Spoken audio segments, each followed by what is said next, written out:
चलो बच्चों, let's begin with amalgamation. ठीक है, today is the last lecture of amalgamation. Today I am going to teach you amalgamation in the nature of merger also and amalgamation in the nature of purchase. के बारे में बात हो गई, फर्क क्या है ये आज बताऊंगा. आज डिस्कशन होगा कि क्यों ऐसा होता है, क्या होता है, वगैरह वगैरह. ठीक है, बोलो. तो क्वेश्चन शुरू करेंगे अभी. हाँ डार्लिंग, वही कर रहा हूं.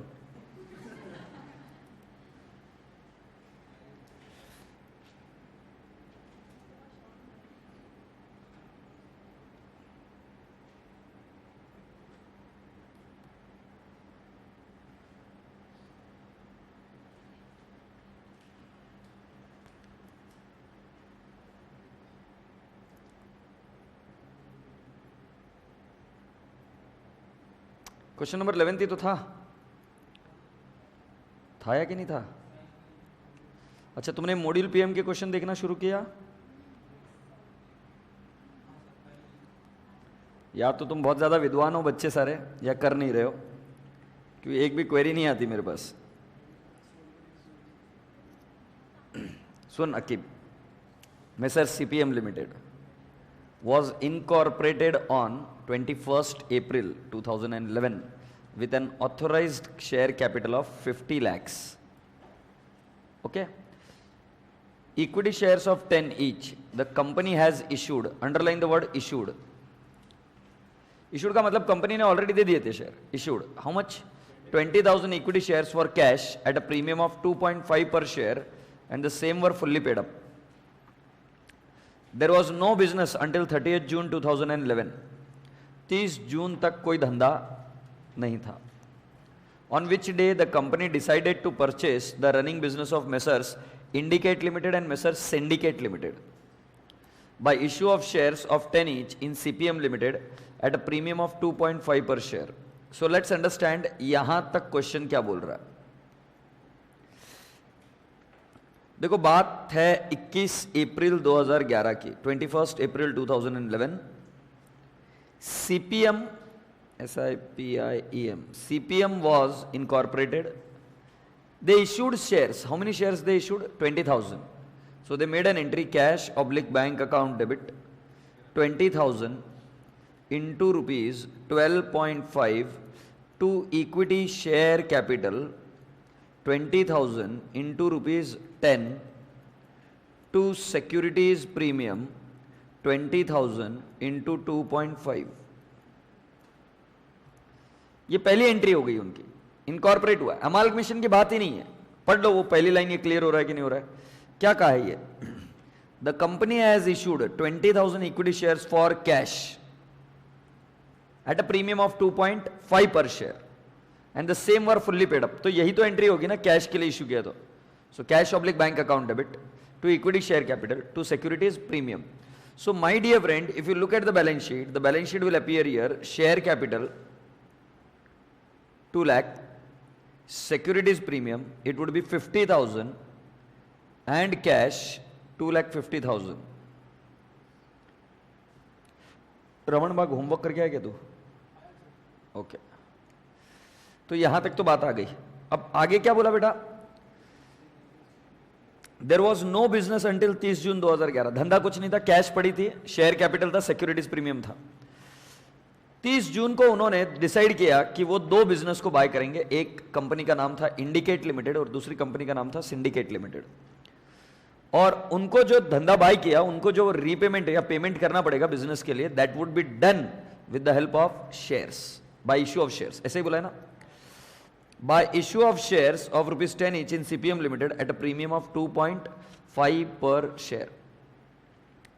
For the purpose of determining the number of shares in CPM Limited to be issued, the assets and liabilities were taken at their book values. Assets and liabilities were taken at book value. However, goodwill is to be determined at 2.5 years purchase of the average profit of the last 3 years after deducting a standard profit of 10% on capital employed as shown by the accounts of the companies concerned as at 30th June 2011. Boys and girls, goodwill का working जो है वो super profit method से आप calculate करोगे। Average profit दिया है, normal profit बताया, नॉर्मल प्रॉफिट के लिए स्ट्रक्चर दिया है कितना, 10% on capital employed. Am I communicating? Yes. Summarised balance sheet दे दी इंडिकेट और सिंडिकेट के, और बेटा जी फिर क्या दिया है, ट्रेडिंग प्रॉफिट दिया आपको। ये जरा प्रिंटिंग मिस्टेक है, यहां पर आना चाहिए इंडिकेट और यहां पर आना चाहिए सिंडिकेट। ओके, ट्रेडिंग प्रॉफिट 3 साल के दिए हुए हैं।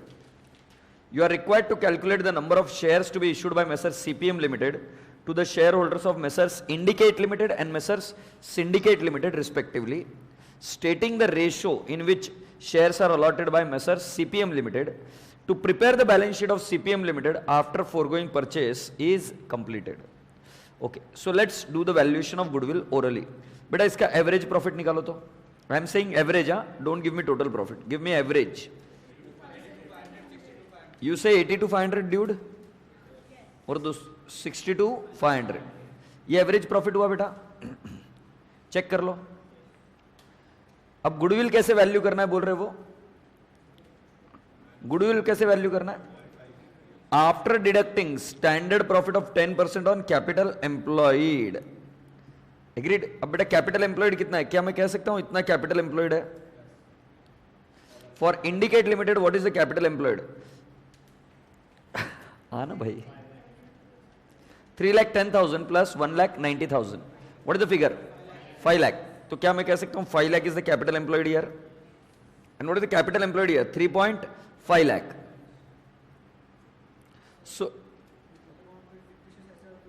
Very good, very good. So अगर यहां पर फिक्टिशियस असेट होता, तो ये बच्चा पूछ रहा है कि तो सर क्या लेस होता क्या? बिल्कुल सही, लेस करना ही पड़ता, क्योंकि fictitious asset is also to be borne by the shareholder. So to find out the capital employed, you should reduce the fictitious asset. It is accumulated loss. The way we add profit, we reduce the loss also. Okay, dude, मुझे बताओ capital employed कितना हुआ?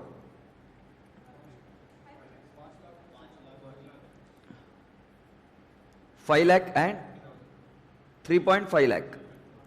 Okay, so normal profit कितना होगा बेटा? At the rate of कितने percentage normal?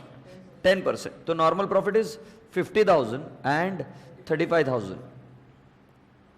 सो बेटा जी average profit कितना दे रखा है तुमने जो निकाला था? कितना? 80 to 500 and 60 to 500. What is the difference? 80 to 500 minus 50,000. मुझे एवरेज प्रॉफिट कुछ अलग बोला हुआ याद आ रहा है। ठीक है, अब बताओ मुझे कितना आएगा? 30 to 500. This is the super profit. And this is how much? 27,500. These are the super profit. Do you agree, dude? Yes. These are the super profits. अब क्या करते हैं? इसको मल्टीप्लाई करते 2.5 के साथ, 2.5 के साथ। बताओ बेटा गुडविल कितना आया? 81, 250, 68, 750। क्या आप मेरी बात से सहमत हो? क्या ढुकले? अब मुझे एक बात बता, अगर मैं आ जाऊं इस बैलेंस शीट में, सो बेटा गुडविल की वैल्यू कितनी है? 81, 250, अरे यार क्या है ये, 81, 250 और 68, 750। बेटा अब जैसे मैं बोल रहा हूं ऐसे टोटल लो, पहले इंडिकेट का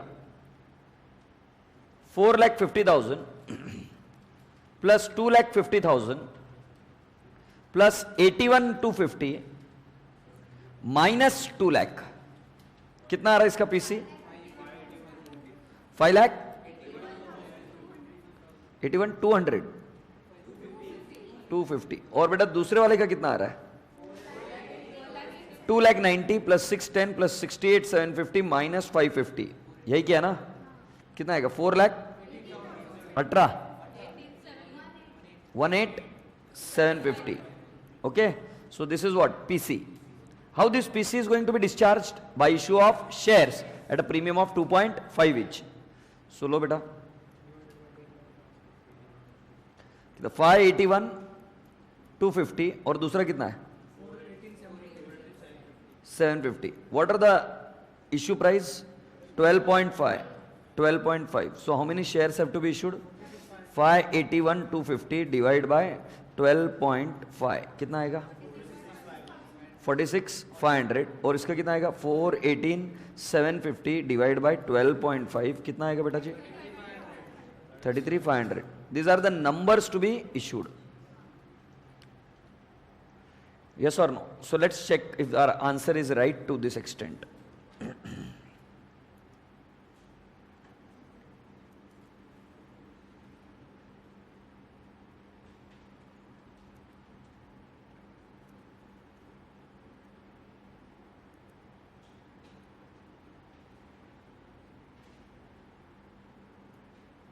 क्वेश्चन नंबर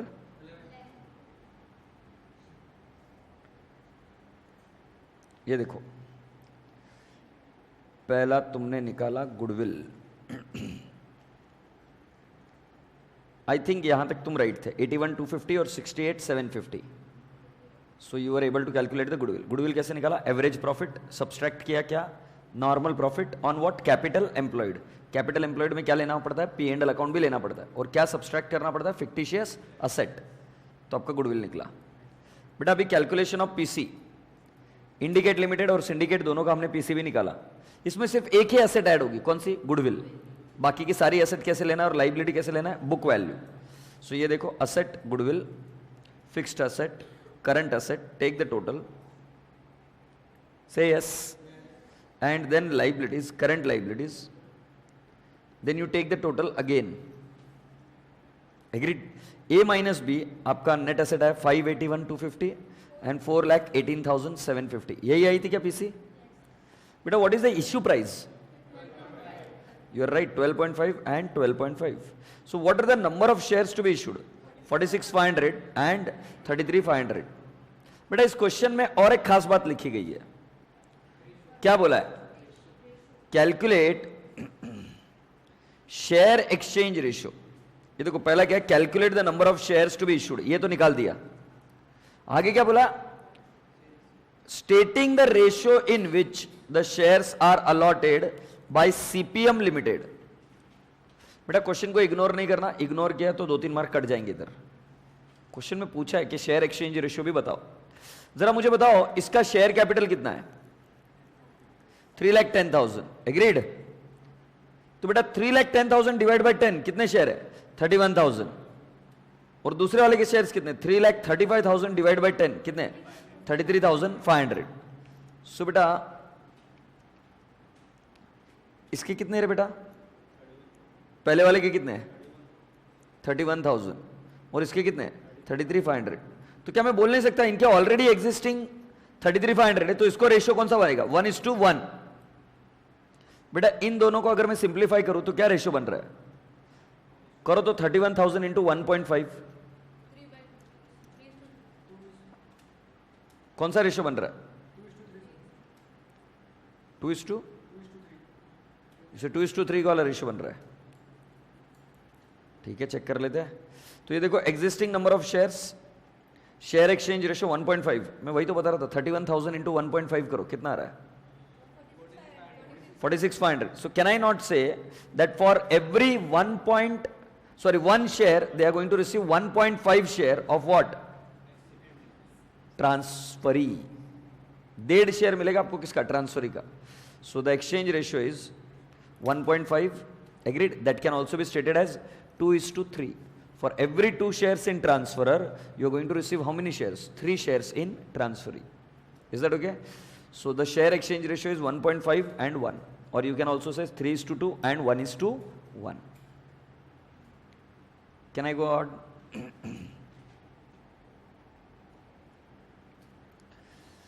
अब बेटा सुनिए, आपको बैलेंस शीट बनाने के लिए बोला है डायरेक्टली.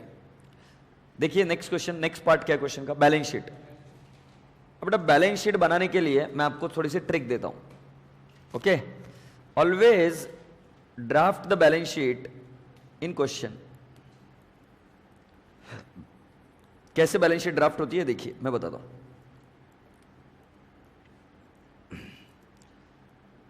ये इंडिकेट सिंडिकेट का है, मैं इधर लिख देता हूं सीपीएम और इधर भी लिख देता हूं, या रादर इधर लिख देता हूं सीपीएम. सो लाइबिलिटी साइड इस तरफ और असेट साइड उस तरफ. फिक्स्ड एसेट कितना होगा बेटा? 450 प्लस 290. कितना हो रहा है 450 प्लस 290? 7 लाख 7,40,000 क्या बेटा? 250 प्लस 6,10,000, 8,60,000। इसके अलावा बेटा मैं कैश भी लिखूंगा। I can add in to the current asset also और I can do cash also. तुम्हें याद है क्या, मैंने एक बैलेंस शीट बनाई थी इधर, क्योंकि उस कंपनी को जब इनकॉर्पोरेट किया था आपने तो कैश इशू किया था। कैश कितनी? 2,50,000 और शेयर्स इशू किए थे, याद है? So can I not write down cash 2,50,000? और उसके अलावा गुडविल भी आई थी, दोनों की गुडविल मिलाकर बन गई 1,50,000। तो असेट साइड में क्या क्या बेटा देखो, 7,40,000 प्लस 8,60,000, 2,50,000 की कैश और गुडविल कितनी? 1,50,000। बेटा शेयर कैपिटल ये नहीं रहेगा, पी एंड एल अकाउंट भी ये नहीं रहेगा। शेयर कैपिटल मैं बताता हूं, पहले कितने इशू किए थे शेयर्स? यू से 20,000 और अभी कितने इशू किए? पहले वाले को इशू किए कितने बेटा? 41,500, 41,500 ना, सॉरी 46,500 और 33,500, दोनों की टोटल ले लो, 46,500 और 33, 80,000 प्लस पहले कितने इशू किए थे कैश के लिए? 20,000। सो टोटल कितना हो गया? 1 लाख। सो 1 लाख इंटू 10,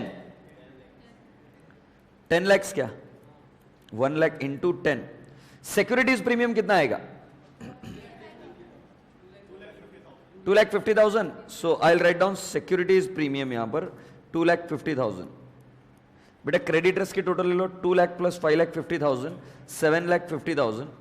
जरा मुझे आप टोटल लेकर बताएंगे कितना होगा? 20 लाख। एग्रीड? जरा असेट साइड देख लो, 20 लाख से मैच हो रही है क्या? देख तो ले रहे ना, लाइक कितना है? 7,40,000 प्लस 8,60,000 प्लस 2,50,000 प्लस 1,50,000, मैच हो रही है क्या? 20 lakhs. So have you understood the balance sheet tallies? So I hope you were able to do this question at home. Share capital देखो बेटा, एग्रीड? शेयर कैपिटल कितना है? 10 lakhs। ऊपर क्या है? Authorised. Reserves and surplus, securities premium 2,50,000, 1 lakh shares were issued, पहले 20,000 फिर 80,000। Current liability 750, total आया 20 lakhs। असेट में non current asset, fixed asset, tangible 740, intangible goodwill 890 and current asset cash and cash equivalent 20,000 into 12.5 250 और बचे हुए other current asset 8,60,000 that totals up to 11,10,000। Total कितना आएगा? 20 lakhs। Have you understood? Okay, so with this we are done with question number 11। Done? Okay, now shall we understand amalgamation in the nature of merger. Before I go and make you understand amalgamation in the nature of merger, I would like to retreat whatever I have said अभी तक। Merger के बाद अगर हमको समय मिलता है तो हम वापस जाएंगे और कुछ क्वेश्चन और सॉल्व करेंगे परचेस मेथड के, ठीक है?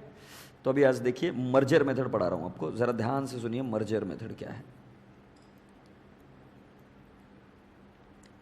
बेटा। First rule number 1, what I am teaching you is method of accounting.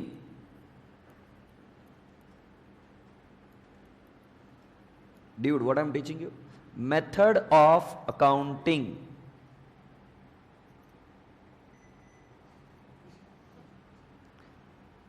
मैं ऐसा कुछ नहीं सिखा रहा जादू टोना कि मर्जर होता है, ये अमाल्गमेशन होता है, ये स्वैप होता है, ये वर्टिकल अमाल्गमेशन है। तुमने ऐसे वर्ड और कहीं पर भी सुने होंगे। मतलब अगर आप गूगल करोगे ना जाके टाइप्स ऑफ अमाल्गमेशन, आपको ये कहीं नहीं दिखेगा मर्जर मेथड ऑफ अकाउंटिंग। इसकी कंडीशन भी नहीं दिखेगी क्योंकि ये AS 14 का अमाल्गमेशन का बात चल रहा है। तो अब AS 14 ने ऐसे दो मेथड क्यों रखे? AS 14 ने ऐसे दो मेथड क्यों रखे, इसके ऊपर चर्चा करते हैं। मैं पहली बात वापस बता रहा हूं, मैं आपको ये कुछ भी नहीं सिखा रहा हूं कि बहुत अलग अलग टाइप की अमाल्गमेशन होती है। पहला क्या होता है देखो, ऐसे कहते हैं कि अमाल्गमेशन हो गया मतलब दो कंपनीज मिलकर एक कंपनी बन गई। फिर ऐसा होता है कि एक हॉरिजॉन्टल अमाल्गमेशन, फिर एक वर्टिकल अमाल्गमेशन। ऐसे अगर तुम गूगल करोगे तो तुमको टाइप पता चलेगी, उसकी चर्चा चल ही नहीं रही है। चर्चा किसकी बात चल रही? Method of accounting. मतलब तुमने अमाल्गमेशन डिसाइड कर लिया, तुमको कौन से स्ट्रक्चर से करना था, क्या रीजन था, किस वजह से कर रहे हो, वो तुम जानो, तुम्हारा काम जाने, मैनेजमेंट जाने। मैं एज ए अकाउंटेंट मैं सिर्फ बात कर रहा हूं कि उसकी अकाउंटिंग करने के सिर्फ दो तरीके। एक तरीका परचेस मेथड जो अभी तक अपन पढ़ते आए, और एक मेथड है मर्जर। मर्जर इतना ब्यूटीफुल मेथड है, अगर समझ में आया तो, नहीं तो बर्डन है। देखना अभी तुमको भी पता चलेगा। भरोसा रखता हूं कि मैं सब लोग ग्रुप 1 पास है। कुछ है नादान परिंदे जो दोनों ग्रुप साथ में दे रहे हैं अभी, बट बाकी के परिंदे सब ग्रुप 1 पास है। और जो अगर ग्रुप 1 पास है तो उनका इनकम टैक्स का पेपर भी पास है। नहीं, तुम छूट कर नहीं जा सकते, तुम नहीं कह सकते कि सर याद नहीं है, बताना पड़ेगा भाई। इनकम टैक्स पेपर पास है, उसमें सेक्शन 2 सबसेक्शन 47 था। किसी को पता है क्या? Certain transaction not treated as transfer. Transfer के बारे में चलो गोली मारो, मैं सेक्शन नंबर में क्यों जाऊं। मैं certain transaction not treated as transfer, मालूम है क्या? नहीं मालूम? कैपिटल गेन्स में कोई बता सकते कौन सी ट्रांजैक्शन है? एक्वायर्ड बाय विल, बिल्कुल सही जवाब। Bye way of gift, very good. हाँ, कौन से? Personal effects, okay. अबे पर्सनल इफेक्ट तो इसमें डेफिनेशन में था कैपिटल एसेट के, इधर कहां पे बात चल रही तेरी? वो डेफिनेशन की बात भूल गया तू इधर। हाँ, चैरिटेबल ट्रस्ट को दिया तो बिल्कुल सही। थोड़ा सा इंटरेस्टिंग वाली चीजें बताओ ना, ये क्या छिछोरी वाली बातें बता रहे हो? हाँ, जब अमाल्गमेशन होता है, फिर वो अमाल्गमेशन पढ़ने के बाद में नीचे कुछ कंडीशन भी थी उसकी। चलो मैं बताता हूं ना तुमको, मैं बताता हूं। देखो, अगर हम ये पढ़ लेंगे ना सही से,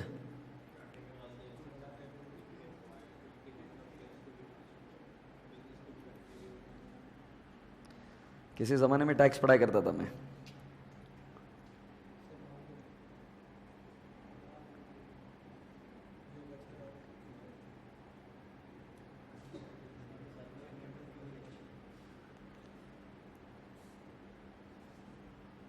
ये रहा एक केस स्टडी। इंडियन एयरलाइंस और एयर इंडिया, नाम पे मत जाना, ठीक है ना? सिर्फ समझाने के लिए मैंने ऐसे एक नाम यूज किया, डमी नेम से। Amalgamated and formed a new company, दोनों साथ गए। National Aviation Company of India Limited transferred their assets to amalgamated company in a scheme of amalgamation. दोनों, एयर इंडिया और इंडियन एयरलाइंस, ऐसी दो हुआ करती थी, पता है क्या तुम्हें? This transaction is not treated as transfer. Now comes the question why, but there are certain condition. What are the condition? Capital asset is transferred in scheme of amalgamation, okay. It is transferred by the amalgamating company, it is transferred to the amalgamated company, the amalgamated company is an Indian company, ठीक है। इसके अलावा भी और कुछ conditions है, और वो कंडीशंस क्या है पता है क्या तुम्हें? There are some more conditions. The conditions is that कि जो इसके नहीं, जो इसके शेयर होल्डर है और इसके भी शेयर होल्डर है, हाँ बिल्कुल सही, वो कंडीशन यहां पर मिसिंग है। जो शेयर होल्डर है, they should become share holder of this company also, 90% at least. जो शेयर होल्डर है, it should become the share holder of the new company also. अब इस कंडीशन के क्या मायने हैं जरा देखो। मैं प्रोप्राइटर हूं, मैं कौन हूं? प्रोप्राइटर। और मैं प्रोप्राइटर से मैं कन्वर्ट हो जाता हूं कंपनी में। मेरे पास एक लैंड थी प्रोप्राइटरशिप से, वो लैंड मैंने कंपनी को ट्रांसफर कर दी इधर। पहले मेरा इधर कैपिटल हुआ करता था, अब मेरा इधर शेयर कैपिटल होता है। अबे ओनर तो मैं ही हूं ना। Where is transfer? Where is transfer? समझ रहा है कि नहीं समझ रहा है? There is no transfer. Where is transfer? That is the reason it is not treated as a transfer. अब देखो, मैंने अगर कहा इंडियन एयरलाइंस और एयर इंडिया दो कंबाइन होकर एक बन रहे, तो इसकी एसेट आई इधर, इसकी एसेट भी आई इधर। हाँ है नहीं? दोनों एसेट्स आ गई और लाइबिलिटीज भी आ गई। बेटा इधर तुम ओनर थे और इधर भी ओनर थे। अब ये इनको कैश नहीं मिल रही, इनको पेमेंट नहीं मिल रहा, इनको कैश नहीं मिल रही, रोकड़ा मिल रहा क्या? नहीं। ये क्या? इधर आया, इधर आया। इनको शेयर्स मिले इन न्यू कंपनी। अगर शेयर्स मिल गए तो both have become what? Owners. Is there a question of capital gain? No. It just that कि एक सेम ग्रुप ऑफ ओनरशिप के लोग, सेम ग्रुप ऑफ ओनरशिप के लोग वापस न्यू कंपनी में भी क्या बनते हैं? Owner. There is no question of transfer. Say yes. Agreed और नॉट? हाँ। मुझे एक बात बताओ, ओनर को कुछ पैसा एक्स्ट्रा दिया, या मान लो ओनर को हम कुछ भी पेमेंट करते हैं।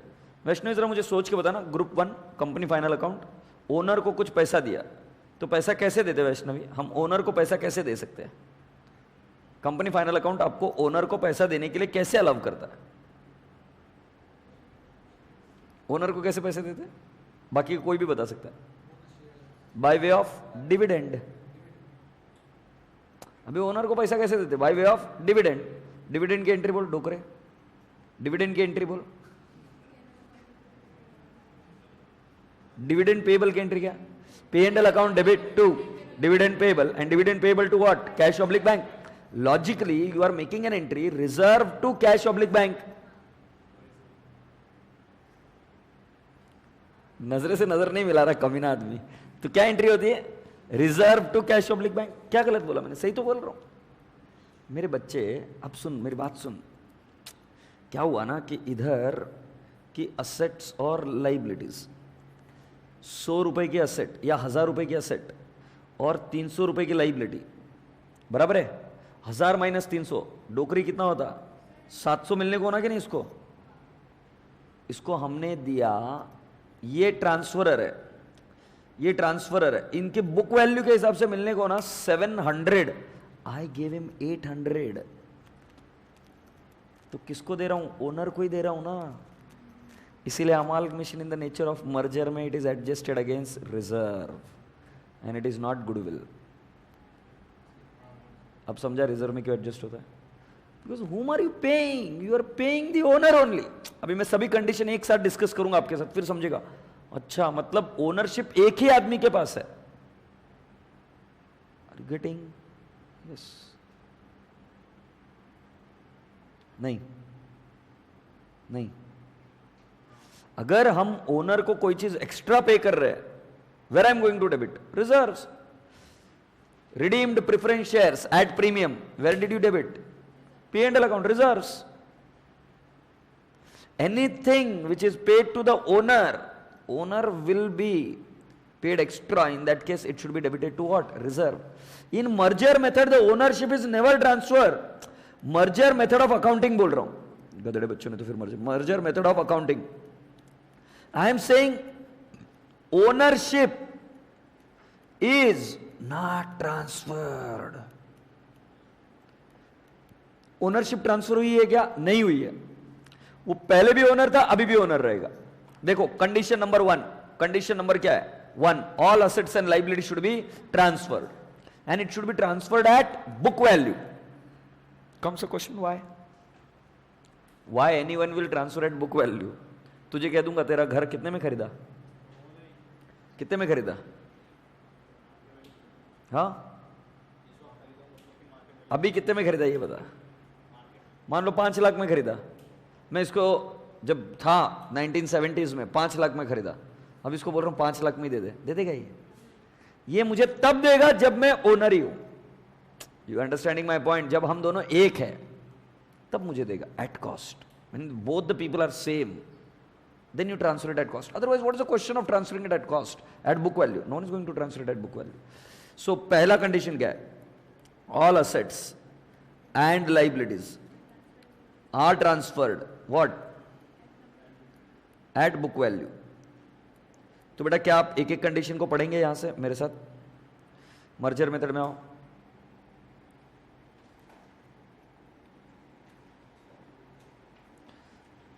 Yes, amalgamation in the nature of purchase and amalgamation in the nature of merger. पहली कंडीशन देखो बेटा, all assets and liabilities are transferred at existing carrying amount. Santosh, are carried at their existing carrying amount. बराबर है? Which page number?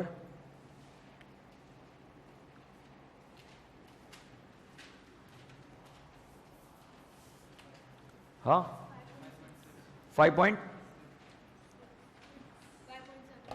5.7 पे आ जाओ. आगे क्या रे झंडू बाम? तो it should be transferred at what? Carrying amount. इसका मतलब बेटा ओनर सेम ही है, नहीं तो हम मार्केट वैल्यू पर बेचेंगे ना किसी को. नेक्स्ट क्या है? All reserves of transferor company should be recorded at their existing carrying amount and in the same form as at the date of amalgamation. ये ठीक है, ये छोड़ दो, इसको पेंडिंग रखते हैं. The difference between the purchase consideration and the amount of share capital of the transferor company should be adjusted in reserve. Logical है, because the owner is remaining same. And अगर कुछ तुमने ज्यादा दिया तो किसको दिया? ओनर को दिया, और ओनर को दिया इसलिए वो कहां एडजस्ट होता है? रिजर्व. मगर किसी दूसरे व्यक्ति को, बाहर वाले व्यक्ति को अगर तुम एक्स्ट्रा पेमेंट करते हो तो वो क्या बन जाता है? Goodwill, because you have paid him more for the purpose of acquiring a goodwill asset, उसको एक्वायर करने के लिए. एग्रीड? यस. आगे बढ़ते. No goodwill will arise out of amalgamation in the nature of merger. उनको बोलो हमको पता है. Following items are adjusted against reserve. ये हम देख लेंगे, उसकी कोई दिक्कत नहीं है. जरा इधर भी तो आओ, क्या क्या कंडीशन है वो इधर लिखी हुई है.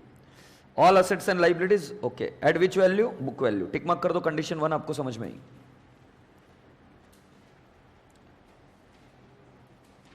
मिली क्या condition? Amalgamation in the nature of merger.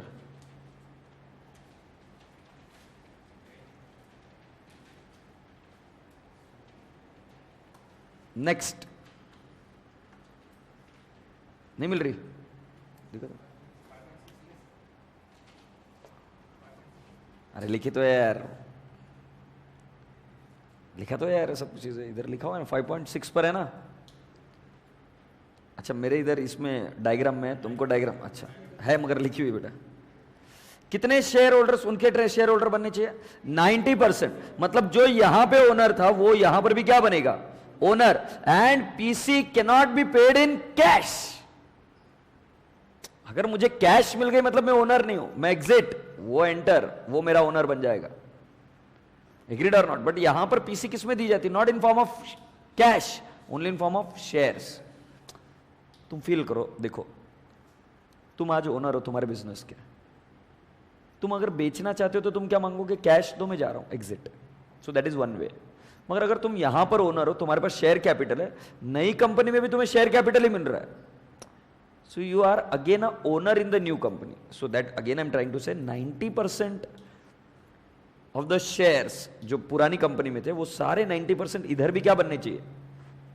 Share holder only. And PC should not be paid in form of cash. ये देखो, share holders of transfer company holding not less than 90% of the face value of equity share becomes the share holders of transfer company by virtue of amalgamation. तो इससे owner owner ही रहता है ना. आगे क्या? Consideration for amalgamation is paid in form of shares. Cash सिर्फ fractional share के लिए दी जाती है. कैश सिर्फ किसके लिए दी जाती है? फ्रैक्शनल. मतलब ऐसा बोला कि 3.2 शेयर. सो 0.2 शेयर तो नहीं दे सकते, तो 0.2 का कैश दे सकते हो, बट बाकी का सारा चीज कैसे दोगे? Shares in shares only. Next condition number 4, transferor company का बिजनेस कंटिन्यू होना चाहिए by whom? Transfer company. You can not close down that business. Transferor company का business should be continued by whom? Transfer company. So this is amalgamation in the nature of merger. इसमें कुछ नहीं है बेटा, owner इनके दोनों actually एक ही होते हैं, ओनर दोनों के एक्चुअली एक ही होते, इसलिए amalgamation in the nature of merger आराम से हो जाता। एक छोटा सा उदाहरण दूं प्रैक्टिकल, देखना चाहोगे तुम? तुम्हारे सामने एक उदाहरण देता हूं।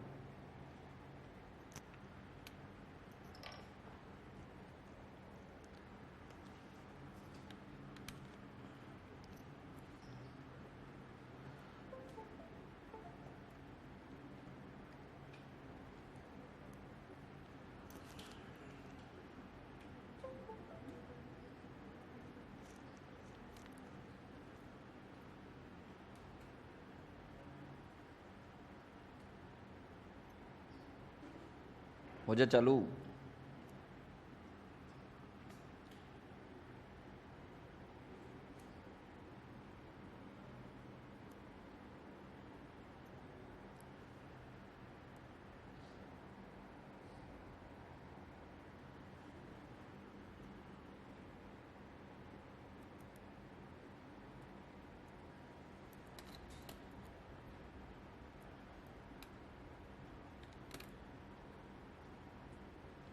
We don't want to know anything about Kareena Kapoor. Please let us study.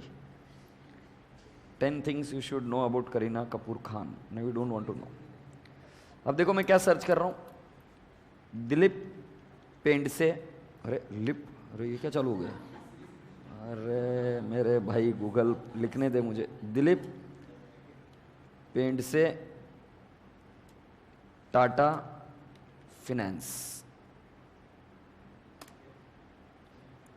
Dilip Pendse guilty of illegal trades. SEBI, The Hindu. SEBI bans former MD Dilip Pendse. 3 more entitles in 15 year. अरे ये क्या news चल रही है? SEBI bars Tata Finance ex MD Dilip Pendse from the market. ऐसे कुछ कुछ पढ़ने को मिल रहा है।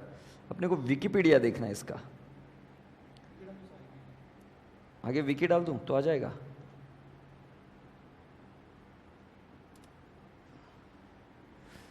अभी तक नहीं है, विकी डाला तो भी नहीं आ रहा है।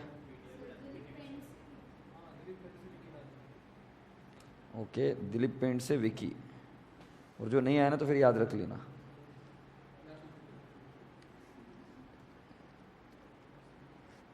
विकी, ओके।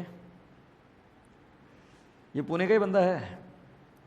फ्रॉड किया इसने। अरे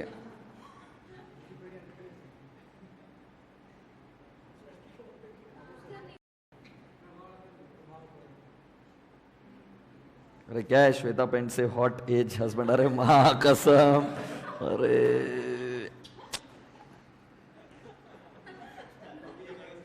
नहीं, आई थिंक मुझे ये बंद करना चाहिए। बेटा घर पे जाके देखना आप। दिलीप नहीं, विकीपीडिया, दिलीप पेंट से आएगा यार, विकी में रहना चाहिए।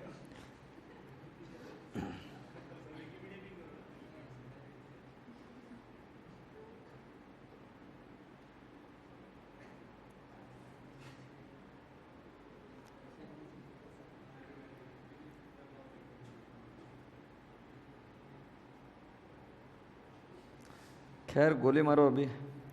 चलो एक काम करते, टाटा फिनेंस फ्रॉड डालता हूं।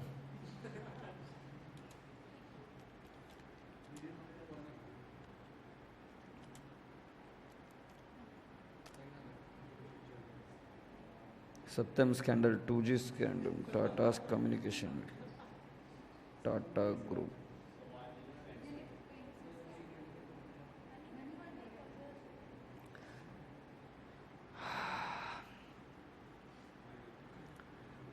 चलो लास्ट, अरे मैंने पढ़ा हुआ था, निकाल दिया था इसका नाम। टाटा फिनेंस मर्जर विथ, हाँ बस अब लास्ट कोशिश है, नहीं तो मैं ही बताऊंगा मुंह से क्या हुआ। टाटा मोटर्स, अब तो आ जाए यार। हाँ ये रहा, 2005 की बात। उर्र माँ कसम, ये देखो ये भी रहा इधर। थोड़ा सा बैक ले लेता हूँ, ये धीरे धीरे ओपन होगी। ये रहा, merger of Tata finance limited with company of Tata Motors. सुनना चाहोगे क्या हुआ था? और इसमें मेरे हिसाब से amalgamation in the nature of merger use किया गया था। ओके, क्यों? Let's understand.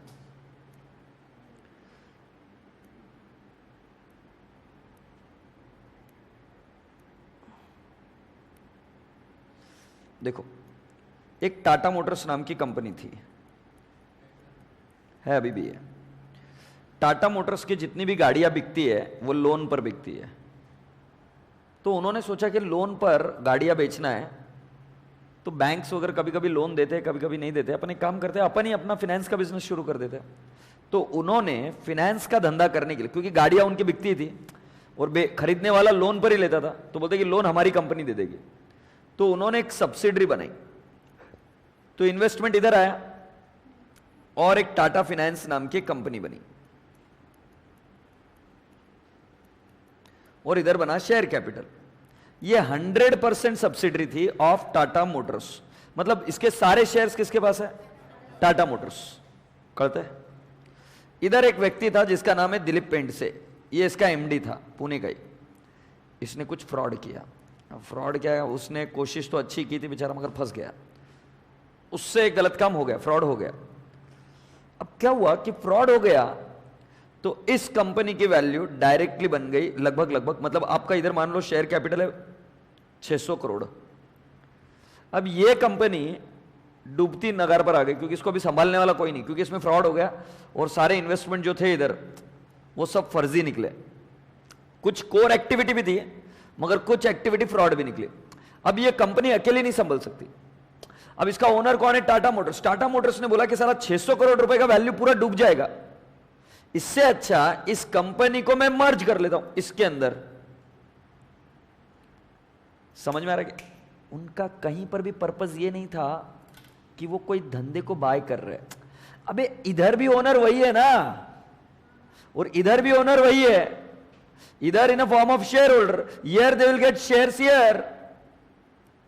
अरे हाँ ना, इनके सारी एसेट्स और लाइबिलिटीज ले लेंगे और उनको क्या मिल जाएंगे? Shares in Tata Motors. So, but when the owner is same, generally what you follow is amalgamation in the nature of merger. इसकी सारी एसेट्स बुक वैल्यू पर इधर आई, सारी लाइबिलिटीज कौन सी वैल्यू पर आई? बुक वैल्यू पर। Are you getting my point? So तब आप कौन सा मेथड यूज करते हो? amalgamation in the nature of merger. Are you getting my point? क्योंकि बेटा कोई, अब आप याद करो, देखो सारी चीजें बुक वैल्यू पर ट्रांसफर होनी चाहिए, हो जाएगी। All the assets and liabilities होनी चाहिए, हो जाएगी। Business should be continued, yes. 90% of the share holder should become the share holder of that company. It will happen when in this kind of a situation. ऐसी situation Reliance petroleum के साथ में भी हुई। रिलायंस पेट्रोल पंप आपने देखा? This is a subsidiary of Reliance industries. अब हुआ क्या था कि गवर्नमेंट ने बोला था कि market price of diesel and petrol they will say कि it would be out of control. मगर उन्होंने कई साल तक वो किया नहीं, मगर वो रिलायंस वाले पेट्रोल पंप लगा चुके थे ऑल ओवर इंडिया। अब साला लफड़ा हो गया कि बीपीसीएल का पेट्रोल सस्ता, रिलायंस का पेट्रोल महंगा, कौन खरीदेगा ना। मगर लफड़ा ये हो गया कि इतना ज्यादा इन्वेस्टमेंट करके रखा हुआ है सब जगह पे, इतने सारे पेट्रोल पंप पर, वो इन्वेस्टमेंट की वैल्यू रातों रात जीरो हो जाती है अगर उस कंपनी को आप एब्जॉर्ब नहीं करते अपने अंदर। अब बड़ी कंपनी है तो बड़ी कंपनी में ढक गई वो चीजें, बड़ी कंपनी में चीजें आ गई, वो उस इन्वेस्टमेंट को इधर ले लिया। Now that investment had started yielding the fruits. अब उनके पेट्रोल पंप काम करना वापस शुरू कर दिए। अब समझ में आ रहा है कि नहीं आ रहा है? मगर तुम्हें पता है 5 साल तक बंद थे। अगर उनको बंद ही रखते तो उसकी वैल्यू इरोड हो जाती, कोई एक्टिविटी नहीं, इरोडेड। इसलिए बेहतर क्या हुआ, उसको पहले मर्ज कर लिया अपने।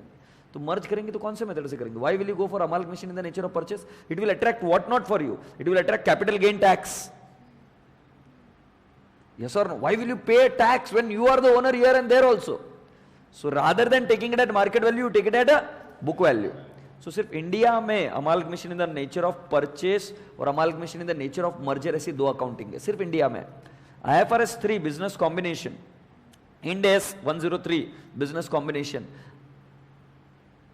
अगर आप देखेंगे IFRS के कंपैरिजन में तो IFRS में सिर्फ एक ही तरीका है, amalgamation in the nature of purchase। But India में कौन सा है? Amalgamation in the nature of merger भी है। एग्रीड? यस। तुम अगर डेप्थ में जाओगे ना तो तुमको और भी चीजें मिलेगी. डेप्रिसिएशन जो मिलेगी, it would be received only on book value as per income tax act. Yes और no? You cannot have the new value. So इसीलिए मर्जर मेथड किया गया. जब ओनर एक ही है बाबा, तो क्यों कॉम्प्लिकेटेड प्रोसीजर करने का, सिंपल करो ना, बुक वैल्यू पर ही ले लो. मतलब आपकी जो बुक्स ऑफ अकाउंट्स है और जो टैक्स के बुक्स ऑफ अकाउंट्स होंगे उनमें ज्यादा डिफरेंस नहीं होगा. That was the whole purpose. अब ठीक है, मैंने समझाने की कोशिश की. देखते अभी एंट्री कैसे होती है.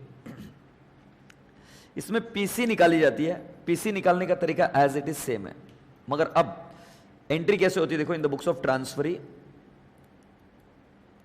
पहली एंट्री होती है business purchase account debit to liquidator. घाई ना करें, मैं जैसे बता रहा हूं पहले सुनते जाइए. To liquidator of transferor.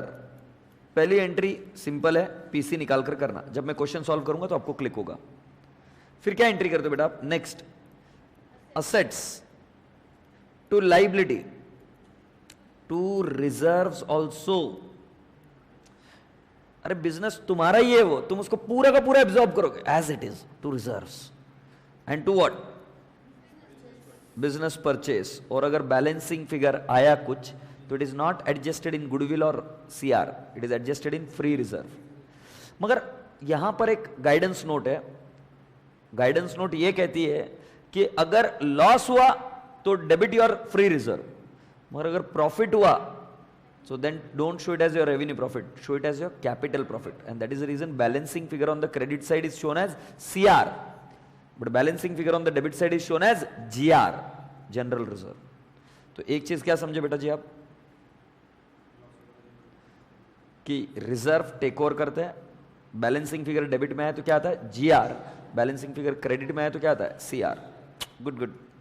अब क्या कर दो? पेमेंट. क्या पेमेंट करोगे? लिक्विडेटर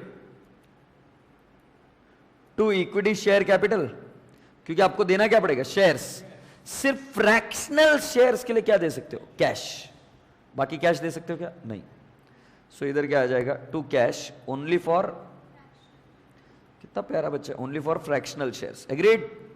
ओके मेरे राजा बेटा सुनो अभी अगली बात. अब तुमको याद है क्या वो जो एडजस्टमेंट होती थी, आईला तू भी इधर मैं भी इधर, चल कैंसिल करते हैं, वो इधर भी रहेगा. रहेगा कि नहीं रहेगा? रहेगा. तुम्हें याद है क्या वो स्टॉक वाली एडजस्टमेंट, वो इधर भी रहेगी. मतलब फर्क किधर है मेरे भाई मेरे बच्चे? एक बुक वैल्यू पर लो, दूसरा रिजर्व को लो, तीसरा अगर बैलेंसिंग फिगर डेबिट में आए तो क्या? GR. बैलेंसिंग फिगर क्रेडिट में आए तो क्या? CR. सर वो समझा सर, मगर वो बैलेंसिंग फिगर का भी समझा सर, मगर सर वो एडजस्ट करते हो ना आप स्टॉक को एडजस्ट करते हो ना, तो वहां पे तो एंट्री बताई थी गुडविल. यहां पर क्या आएगा? अगर तुम्हारा बैलेंसिंग फिगर आया था GR तो बोलोगे GR, अगर तुम्हारा बैलेंसिंग फिगर आया था CR तो क्या बोलोगे? CR. करते का. That's it. So merger method is very easy. Now listen, exam में अगर कंफ्यूजन रहा तो कौन से मेथड से सॉल्व करोगे? Purchase method. एग्रीड? और एक बात कान खोलकर सुन लो, वो कमीना एग्जामिनर धीरे से चुपके से बोलता है प्रेफरेंस शेयर होल्डर्स वर paid cash. Preference share holders वर पेड कैश. समझ जाना, परचेस मेथड है. इसके हर एक कंडीशन को देखकर फिर ही बोलना amalgamation in the nature of merger. Is that okay? Yes. Shall we move on now? एक एक कंडीशन को पढ़ना और चेक करना. भले क्वेश्चन में पढ़ने में थोड़ा टाइम ज्यादा जाए, मगर वेरीफाई कर कर फिर ही मर्जर मेथड से सॉल्व करना. ऑलराइट, चलो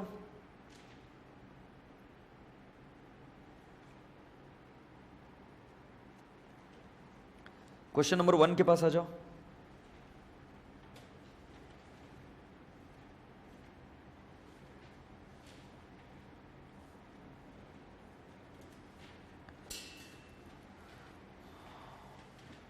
Oh, I'm so sorry.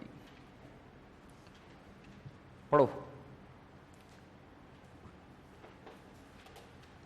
The following are the balance sheet of P Limited and V Limited as at 31st March 2011, rupees in lakhs. You have got equity share capital, fully paid shares of 10 each, securities premium, foreign project reserve, GR, P&L account, 12% debenture, bills payable, creditors and sundry provisions. You have got building, plant and machinery, furniture, stock, debtors, cash at bank, bills receivable, and cost of issue of debenture. Cost of issue of debenture, highlight karo, is not an asset. I said all assets and liabilities should become what? Assets and liabilities of transferring company. Cost of issue of debenture is not an asset. It is a fictitious asset, right? All the bills receivable held by V Limited were P Limited's acceptance. हम last में देखते हैं adjustment, because this is a common date. आगे बढ़ते. On 1 April 2011 P limited took over V limited. P को underline करके लिखो transferee, V limited को अंडरलाइन करके लिखो ट्रांसफरर.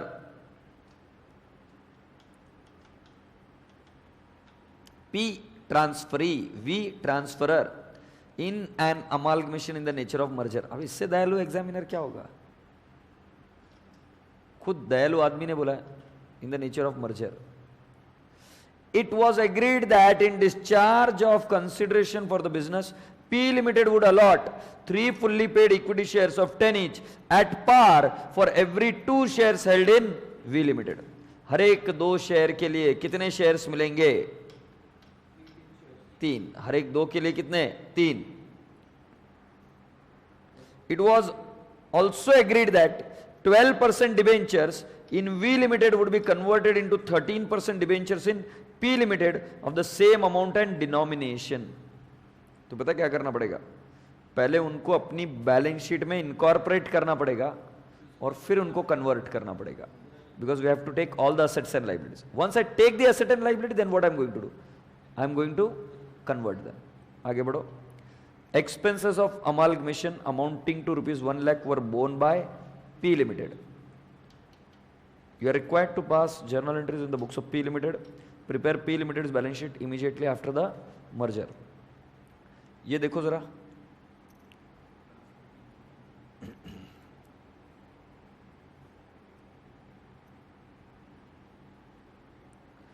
ये the Tata finance Tata Motors merger ratio 12.5:1. मतलब टाटा फाइनेंस के 12.5 शेयर के लिए टाटा मोटर का कितना शेयर मिलेगा? 1. ये कैसे डिसाइड करते होंगे? इंट्रिंसिक वैल्यू के लिए. कितने प्यारे बच्चे. तो अब मेरी बात सुनो, तुम डेवलप होना चाहते हो ना मेंटली.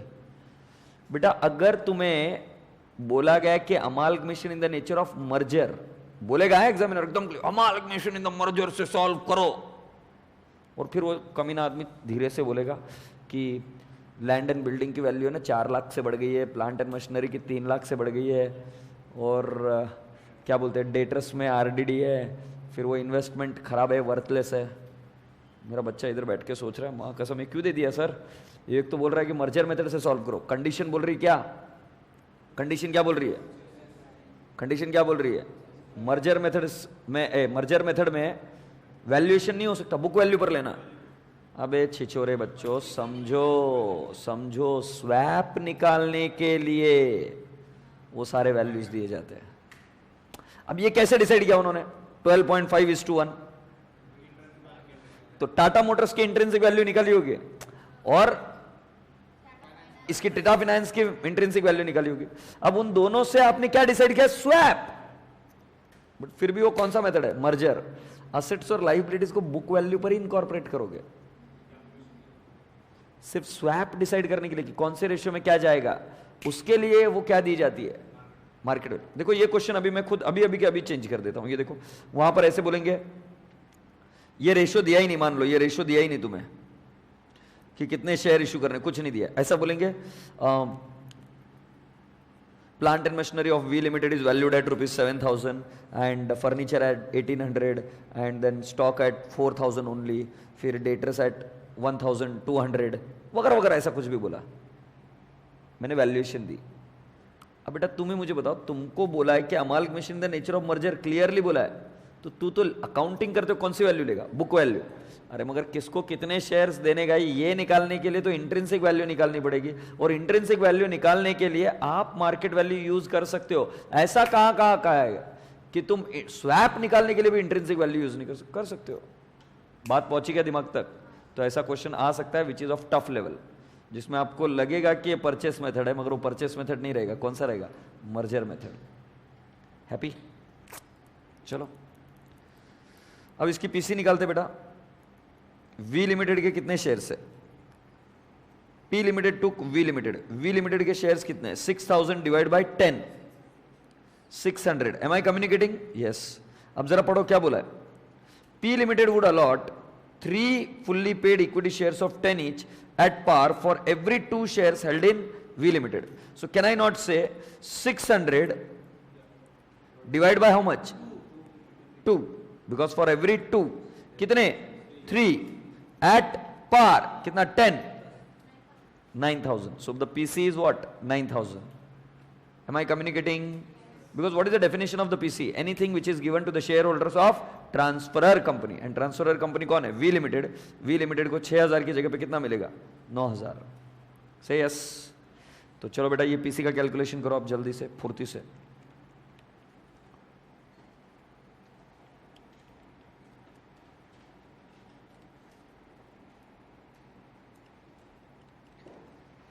लिखो कैलकुलेशन ऑफ पीसी.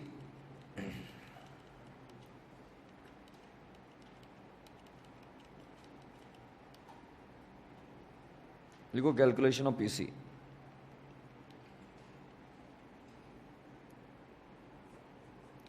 पहले को shares in transferor 600, share exchange ratio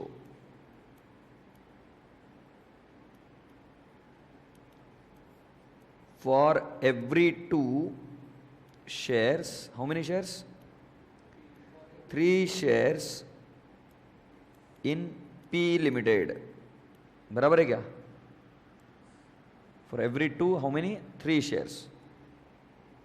So can I not say for every 2 how many? 3. So see, shares to be issued. Shares to be issued. कितना आ जाएगा? 600 into 2 by into 3 by 2. क्योंकि हर एक 2 के लिए कितने मिलेंगे? 3. कितने आते रहे Zandu balm? 900. Issue price at par है 10. सो बेटा पीसी कितना बना? 9000. You are absolutely right.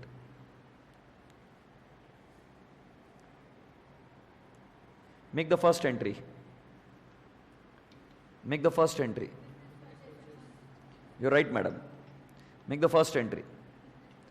Business purchase account debit to liquidator of V Limited. 9000, 9000.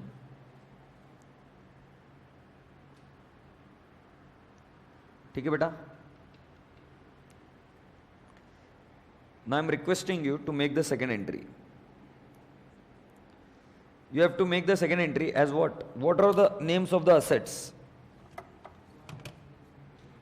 What are the names of the assets?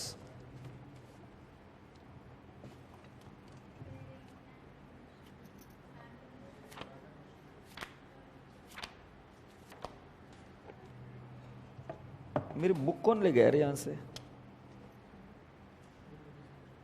Book देना प्लीज. मेरी बुक कोई तो ले गया. सो बेटा वैल्यू क्या क्या देखो बिल्डिंग के. बिल्डिंग वी लिमिटेड की नील है. Plant and machinery book value 5000. फिर बेटा furniture 1700. Stock 4041. Debtors 1020. Cash at bank. बेटा अगर कई बार ऐसा भी बोलते हैं कि दे डिक्लेयर्ड डिविडेंड बिफोर मर्जर, तो कैश एट बैंक आपको कम करनी पड़ेगी. Because that is the final account adjustment. Before merger उन्होंने क्या दिया? डिविडेंड दिया. 609. Bills receivable. Bills receivable 80. कान खोलकर सुन लो गांव वालों. Discount on issue of debenture नहीं ले सकते. It is not an asset. It is not an asset. I said all the assets and liabilities at book value. Cost of issue of debenture does not satisfy the definition of an asset. It is not an asset. So I leave one line, 1 or 2 lines. I write down 2 liabilities. Liabilities के नाम क्या क्या है? 2 12% debentures. I bindas write down 1000. 2 creditors 463, 2 provisions, बोलो बाबा 702, 2 business purchase 9000,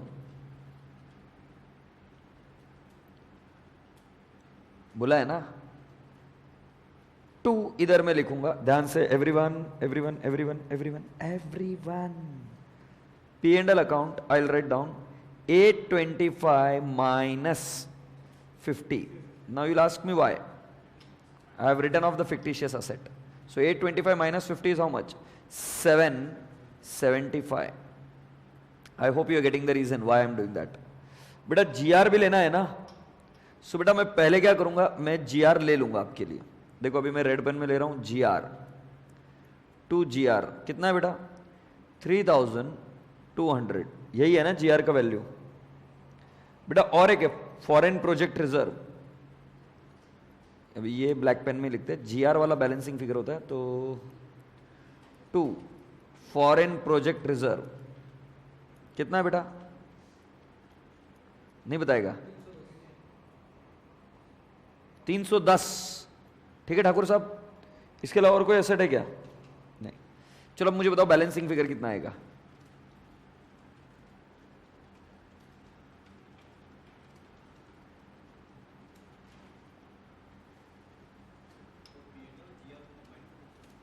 नहीं, किसने बोला combine कर? क्यों कर सकते हैं ये बता पहले। एज इट इज लो 3000 डेबिट साइड में आ रहा है क्या? रसगुल्ली ध्यान दे, ढोकली ध्यान दे, ढोकली ध्यान दे, सीपीटी वाली है। बैलेंसिंग फिगर डेबिट में आ रहा है क्या? मैं देखो इधर ही इसी एंट्री में लिखूंगा GR, कितना GR लिखूंगा? 3000। मैं तुमको बेहतर तरीका बता रहा हूं ना, इसको GR को 3000 लिखने की जगह पे क्या इसको 200 नहीं लिख सकते क्या? देखो सोचो कितना बड़ा येड़ा बोलेंगे। डेबिट में GR लिखा, क्रेडिट में भी क्या लिखा? GR। तो इसलिए मैं उसको बैलेंसिंग फिगर क्या लिख रहा हूं? 200 GR। से यस, सभी तक ये बात पहुंच गई क्या?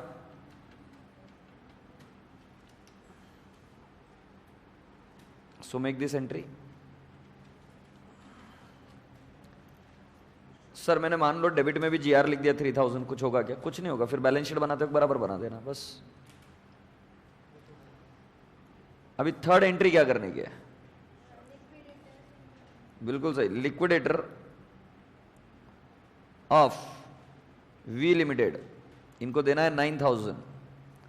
क्या दिया हमने? Equity share capital at par to equity share capital 9000। Good. बेटा कॉमन डेट कितना है? कॉमन डेट, कॉमन डेट कितना है? देखो all the bills receivable held by V limited 80 are were P limited acceptance. P limited के इसमें bills payable कितना है? 120। तो कितने का कॉमन डेट हुआ? 80 का। मतलब हमारे पास जितने भी बिल्स रिसीवेबल है ना, वो सारे बिल्स रिसीवेबल किसके हैं? पी लिमिटेड के एक्सेप्टेंस है।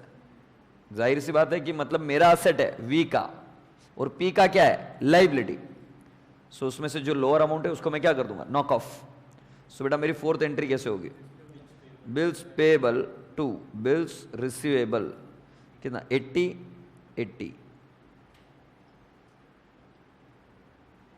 ओके बेटा अब अगला क्या बोला? डिबेंचर को कन्वर्ट करने के लिए बोला है ना। कौन से डिबेंचर? 12% डिबेंचर्स वाले कितने परसेंट में कन्वर्ट हो रहे हैं? 13%। सो ये देखो क्या एंट्री होगी? फिफ्थ सही जवाब। 12% debentures account debit to 13% debentures account, debentures in P limited बोलेंगे, और ये 12% डिबेंचर्स इन वी लिमिटेड बोलेंगे जो कन्वर्ट करने। कितने बेटा? 1000 है ना। और वो कैसे कन्वर्ट हुए? At par. ये फिफ्थ एडजस्टमेंट हुई बेटा। और एक कुछ खर्चा भी हुआ है ना यार। Expenses of amalgamation of ₹1 lakh were borne by what? P limited. तो हमारी एंट्री क्या होगी? 6th GR2 कैश 1 अभी उसकी तो पूरी कैश अपन उठाकर लेकर आ गए ना, वो बेचारा खर्चा कहां से करेगा? तो खर्चा किसको करना पड़ेगा? अपने को। से यस। इसके अलावा और कोई प्रॉब्लम है? डन डना डन। अब मेरी बात ध्यान से सुनो। सुन रहा है ना तू? सेकेंड एंट्री देखनी है, ये देखो।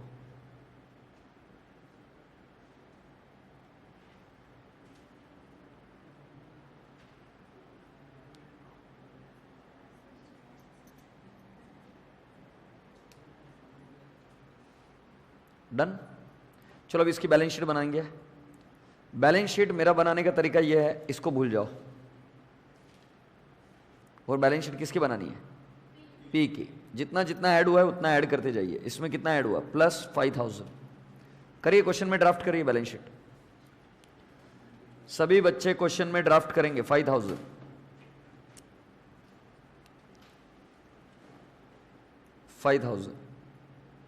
बेटा फर्नीचर कितना? 1700 ऐड। स्टॉक कितना? 4041। फिर डेटर्स कितना? 1020।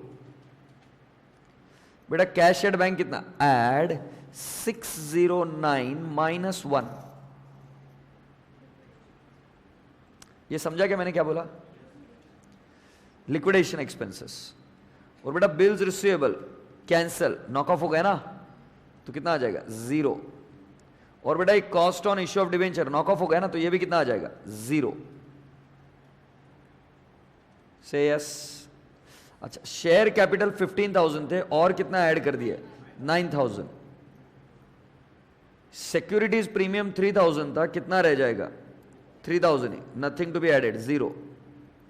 Foreign project reserve 310। General reserve बेटा इधर ऐड करेंगे 200, याद है ना एंट्री में 200 आया था, -1। You know why -1? अपनी एंट्री क्या हुई थी? General reserve account debit to cash. अगला P&L अकाउंट बेटा 825 की जगह पे हमने इनकॉर्पोरेट कितना किया? 775। सो कैन आई नॉट से ऐड 775। डिबेंचर को क्या बोलेंगे बेटा? 12% को काट कर बोलेंगे 13%। कितना बोल देंगे? 1000। बिल्स पेबल 120 कैंसल हो जाएगा 80 से, कितना बच जाएगा? सिर्फ 40। रिवाइज्ड वाला फिगर कितना है? 40 ना। सन्ड्री क्रेडिटर्स बेटा दोनों ऐड कर दो, 1080 प्लस कितना है बेटा? 463। सन्ड्री प्रोविजन ऐड कर दो 702। अब जैसे जैसे मैं बोल रहा हूं बैलेंस शीट की टोटल निकालते जाइए। बेटा कैलकुलेटर पर लीजिए। 15,000 plus 9,000 plus 3,000 plus 310 plus 9,500 plus 200 -1 plus 2870 plus 775 plus 1000 plus 40 plus 1080 plus 463 plus 1830 plus 702। सारे फिगर्स आपके पास ही है। कितना आ रहा है टोटल? 45769 ये फिगर आ रहा है। चलो देख लेते हैं असेट साइड में भी वही फिगर आ रहा है क्या? जैसा मैं बताऊं वापस लीजिए कैलकुलेटर पर। 6,000 plus 5,000 plus 14,000 plus 1,700 plus 2,304 plus 4000 कितना था भाई वो 41 4041 plus 7862 plus 1020 plus 2120 plus 609 minus 1 plus 114 कितना आ रहा है? हाँ तो 1114 अच्छा 1114 अब ठीक है। हाँ बता कितना आ रहा है? हमेशा बैलेंस शीट को पहले से ड्राफ्ट करो orally so that you get to know what figures will come where. Question में नहीं लिख सकते। यस बैलेंस शीट में फॉरेन प्रोजेक्ट रिजर्व कहां पे आएगा किसी को पता है?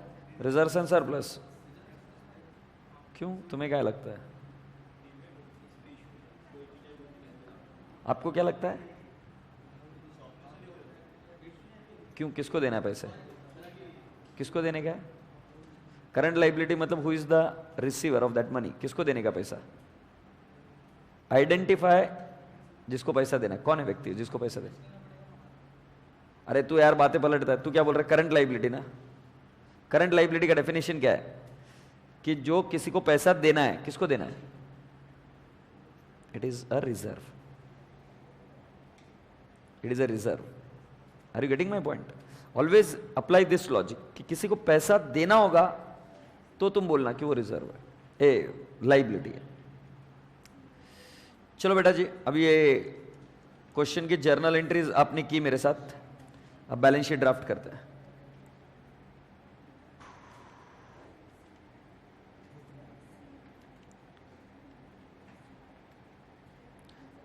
चलो share holders fund, share capital, जल्दी से बैलेंस शीट ड्राफ्ट करो। पहले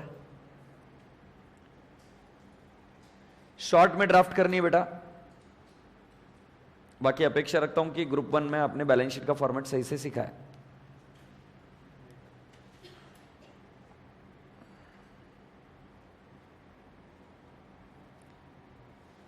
डोकरे बैलेंस शीट बना। Share capital note number 1 directly लिखेंगे कितना? 24,000।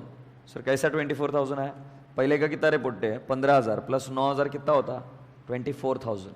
सो 24,000 इंटू 10 नहीं सॉरी 24,000 नहीं 2400 into 10 is how much? 24,000। Agreed? बेटा नेक्स्ट क्या है? Reserves and surplus. बताओ कौन से रिजर्व्स एंड सरप्लस है? अभी तुम नोट बनाओगे या यहीं पे लिखना चाहोगे? You can do the way you want. If you want to write it down here only so reserves and surplus. इसके नीचे क्या क्या लिखे? Logical, more logical is you put it into the note. ठीक है? रिजर्व्स एंड सरप्लस क्या क्या है बोल भाई आइटम्स। जनरल रिजर्व का कितना बैलेंस आ रहा है? बताओ यार कितना आ रहा है? अच्छा पहले सिक्योरिटीज प्रीमियम है। पहले सिक्योरिटीज प्रीमियम बताओ। Very good 3,000। फिर फॉरेन प्रोजेक्ट रिजर्व कितना है? 310। फिर जीआर कितना है बेटा? इन द ब्रैकेट टोटल बता दे मुझे। पहला कितना है? 200 प्लस 9,500 माइनस 1 कितना? 9699। सही है ना? और कोई रिजर्व है क्या? पी एंड एल अकाउंट का कितना आएगा बेटा? इन द ब्रैकेट बता। 775 प्लस 2870 कितना आ रहा है? 3645। और कोई रिजर्व बेटा? टोटल देखो इसकी टोटल कितनी आ रही है? 16654। 16654 इज द कॉल। तो मैं आपको दिखाई देता हूं 16654। ये सिक्योरिटीज प्रीमियम, ये इतना, ये इतना, 16654 इज द राइट आंसर। बराबर है ना? ये हम डायरेक्टली इधर लिखेंगे 16654। तुमने ब्रेकअप उधर ही दे दिया। अच्छा, अगला आइटम क्या आएगा बेटा? Non current liability. कौन सी नॉन करंट लाइबिलिटी है? Very good. Long term borrowings 13% debentures 1000। फिर current liabilities, very good. Trade payables है उसमें कितने हैं? मतलब ट्रेड पेबल के अंदर बिल्स पेबल कितना आएगा? 40। और क्रेडिटर्स कितने हैं? मतलब trade payable 1080 plus 463 9 1543। And short term provision में कौन सा आएगा बेटा जी? Sundry provision 4115।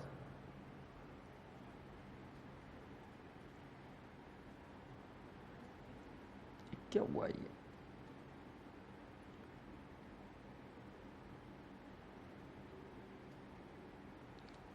ये किसकी टोटल है? 2532।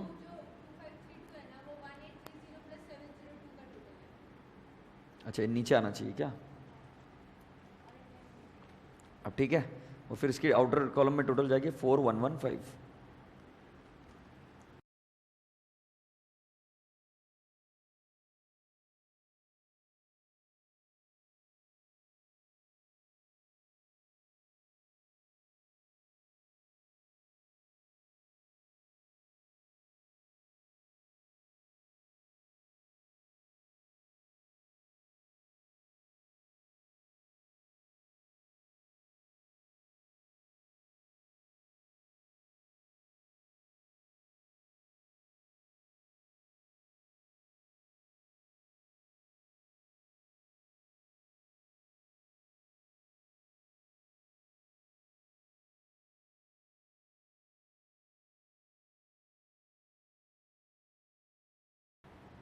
अच्छा, इसके बाद में क्या करेंगे अभी? Asset side, non current asset, fixed asset, tangible. आप चाहो तो ब्रेकअप वहां पे लिख सकते हो। लैंड एंड बिल्डिंग, बताओ बेटा क्या क्या ब्रेकअप लिखूं? टेंजिबल असेट का ब्रेकअप बताओ क्या क्या है? लैंड एंड बिल्डिंग बताओ कितना है? 6000। अगला प्लांट एंड मशीनरी कितना है बेटा? 19000। और फिर अगला 4004।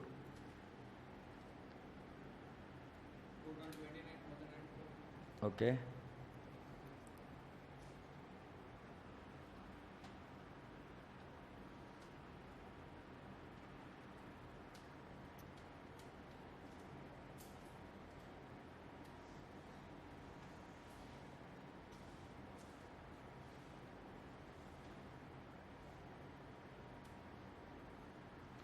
What are the next few items? What is that? Current asset. Shall I show you the current assets now? इसकी टोटल कितनी आ रही थी बेटा? 29,000 29,004। ये आया ऐसे। फिर करंट असेट में inventories, trade receivable, cash and cash equivalent, तीनों की टोटल कितनी आ रही है? 16,765। जरा देख लो टैली हो रहा है क्या? यस।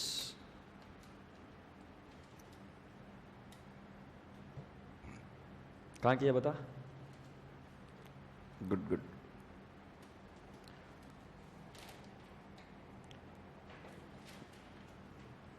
स्पीड मैटर्स हाँ बेटा in exams, speed matters.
Done. I want to show you a video now.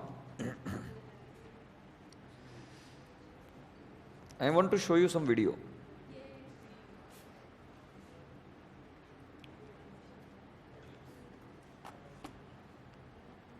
Arunima, किसी ने नाम सुना है इनका?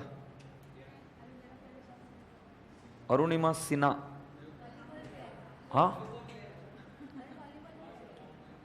हाँ बता. ढोकले. So let me share a story with you. What happened?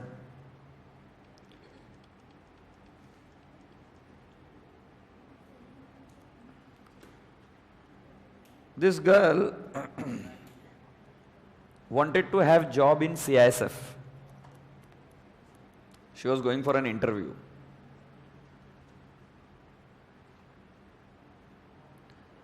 And when she was going for an interview in a train, some of the thieves wanted to take her bag and her chain.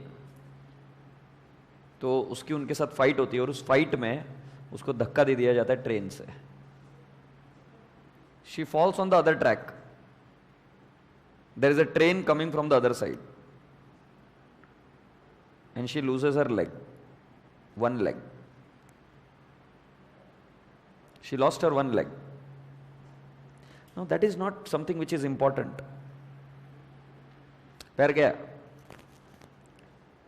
When she is in the hospital in Delhi, the stories of 2011, she says to the God, God,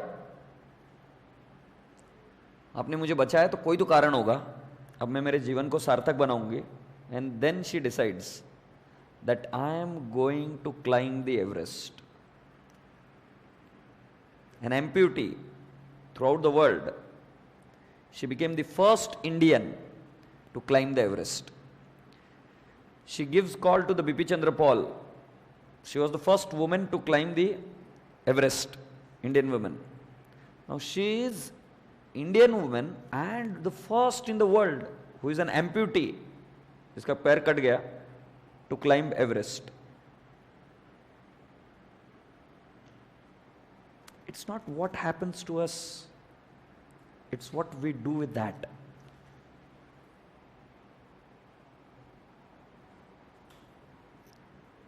Look at the power of karma.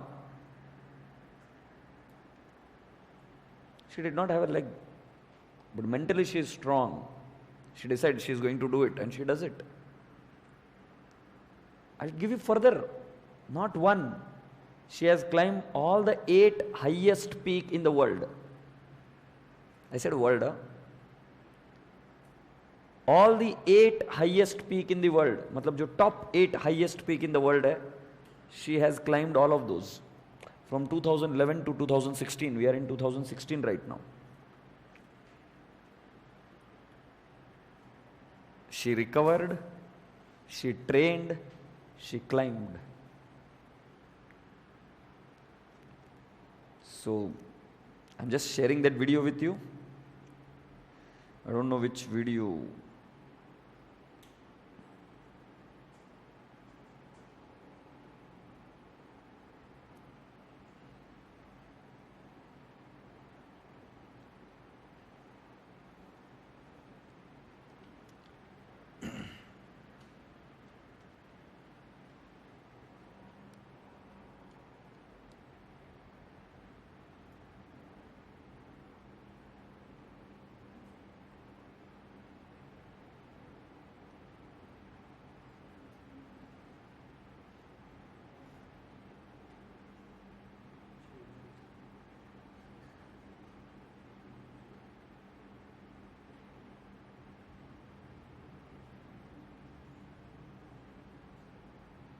नहीं play होगा. चलो गोली मारो, घर पर देखना भी आप.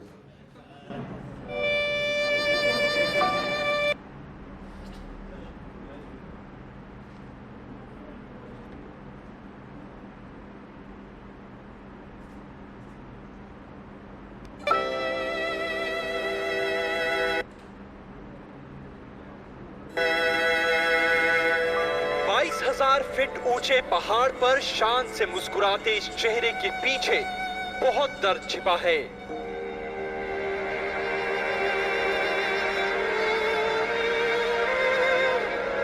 इतना कि हम आप जैसे आम लोग शायद ही इसे बर्दाश्त कर पाते।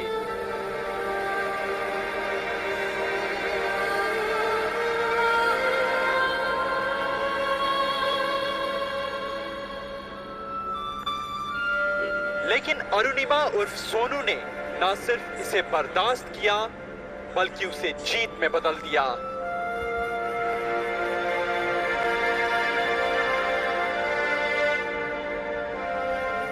एक्चुअली लोग होता क्या कि हमारा जो भी इस तरीके के होता कि ये हमारा मेंटली होता है कि हम मेरा पैर नहीं, हम नहीं जा सकते। एक बार गोल तो बनाओ, एक बार गोल बनाओ, एक बार लक्ष्य बनाओ और कुछ कर गुजरने की ताकत रखो। और कहते हैं कि जब जो हमारी कमजोरी है उसको ताकत बना लो और सिर्फ एक कदम बढ़ाओ। एक कदम आप एक कदम बढ़ाओगे और खुद ब खुद अपने आप रास्ता बनता चला गया। सो मेरे साथ भी वही हुआ। अरुणिमा राष्ट्रीय स्तर की फुटबॉल और वॉलीबॉल खिलाड़ी थी। दो खेलों में बराबर की महारत बताती है कि वो कितनी काबिल रही होगी। लेकिन वक्त ने लखनऊ की 26 साल की इस बिटिया की जिंदगी बदल कर रख दी।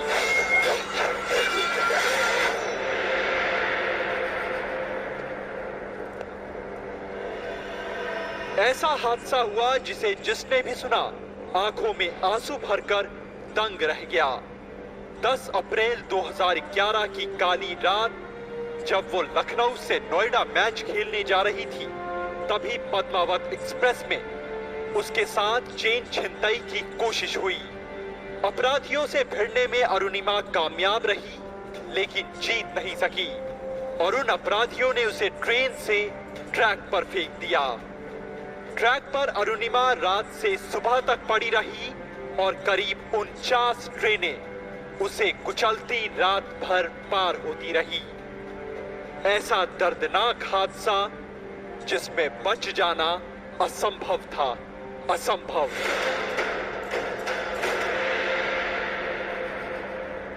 रेलवे समय सारणी के अनुसार 49 ट्रेनें अप डाउन हुई हैं और सुबह 7:30 बजे के करीब एक गांव वाले ने, बरेली के एक गांव वाले ने देखा मुझे। उससे लगा कि हम मतलब कट के मरे हुए हैं, तो वो मेरे पास में नहीं आया और वो दूर से ही मुझे देख रहा था और फिर वहीं से वो वापस चला गया। उसके बाद लगभग 10-15 मिनट के बाद वो ढेर सारे लोगों, कम से कम 10-15-20 लोगों को लेके साथ में आया और फिर हमारे पास में आए सारे लोग। और उस घटना में मेरा बायां पैर कट गया और दाहिने पैर में रॉड है, 2 रॉडें हैं उसमें, और बाकी बैकबोन में मेरे 5 फ्रैक्चर थे और बॉडी में बहुत सारी चोटें थी।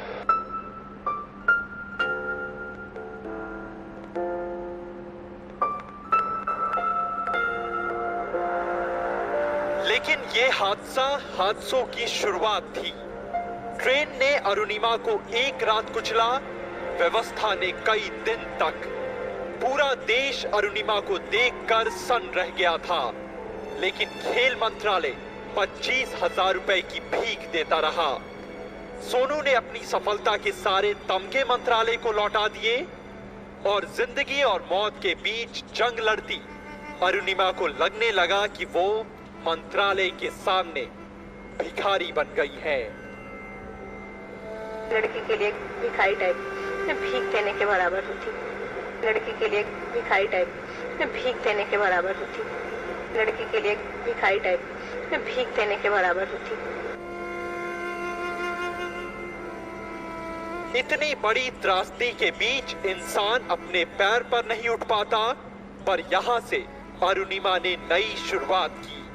वो सपना देख लिया जिसमें उसके आगे की दुनिया छोटी लगने लगी और 22,000 फीट ऊंचे चामसेर चोटी से जब वो एवरेस्ट देखती है तो उसे सबसे ऊंचे पर्वत की ऊंचाई अपनी मुश्किलों से छोटी लगती है, जिसे उसने जिंदगी में मात दी है। अरुणिमा की कहानी बताती है कि अगर आप दुनिया से लड़ने को तैयार हैं, तो दुनिया आपके कदमों में होगी। So that was the point which I wanted to tell you, what happens to you is not important. What you do with what happens, what is your goal will matter, and it will matter a lot. CA में पास होने वाले मैंने बहुत सारे बच्चों को देखा, clear था कि पास होना ही पड़ेगा, ऑप्शन नहीं है, तो बस हो गए। हमारे पिताजी ने कभी हमारे लिए ऑप्शन नहीं रखी कि तुम्हारे पास और कोई जरिया होगा कमाने का।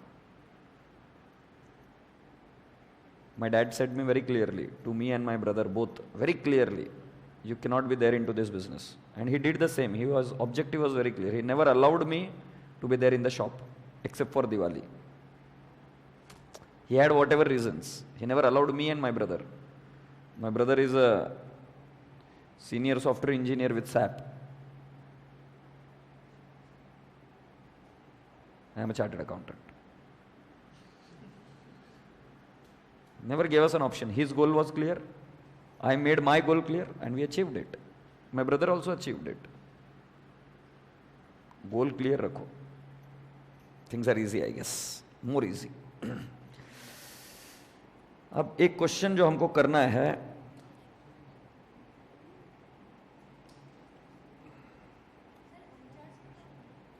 उनचास मतलब 49 ट्रेन्स आजू बाजू से आती जाती रही। रात भर उधर ही थी ना, उसी ट्रैक पर थी।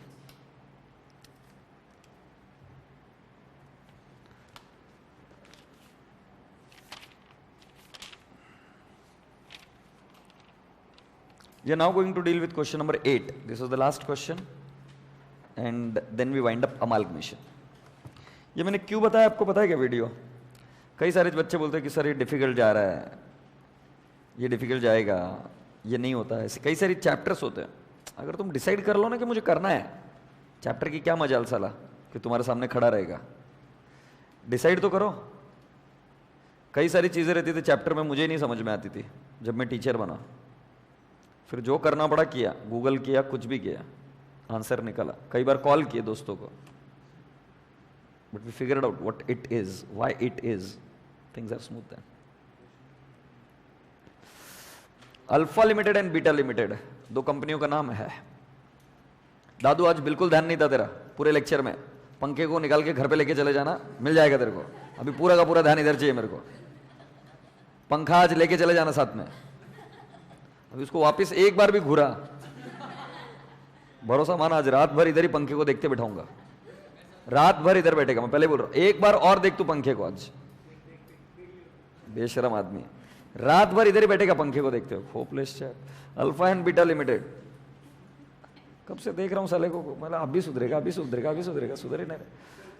वर amalgamated on and from 1st April 2011. A new company, Gamma Limited, was formed to take over the business of the existing companies. The balance sheet of Alpha Limited and Beta Limited as at 31st March 2011 are given below. Share capital 1800, preference shares 400-300, revaluation reserve, GR, P&L account और बेटा जी secured loan के बाद में 12% debenture और current liabilities and provision. Fixed asset, current assets, loans and advances. Balance sheet में ऐसी कोई दर्दनाक बात नहीं है, सीधी सिंपल सी बैलेंस शीट है। आगे बढ़ते हैं। अरे यार,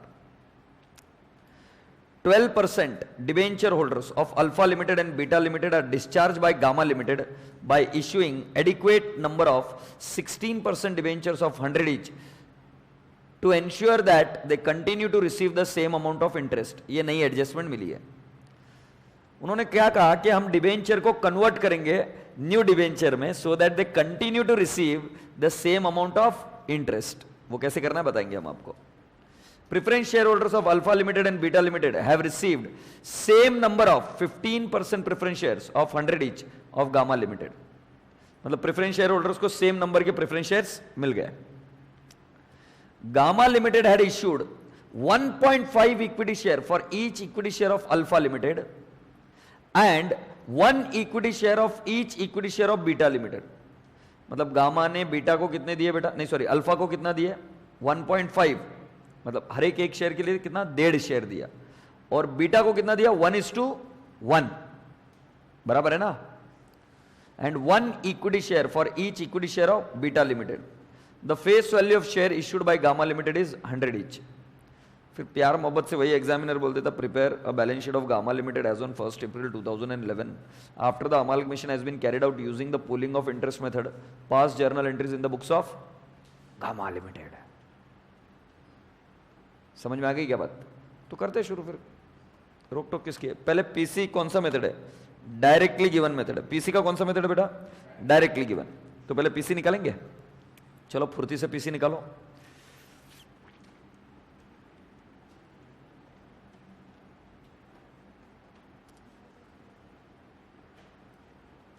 जल्दी से रफ में लिखना है, पीसी निकाले।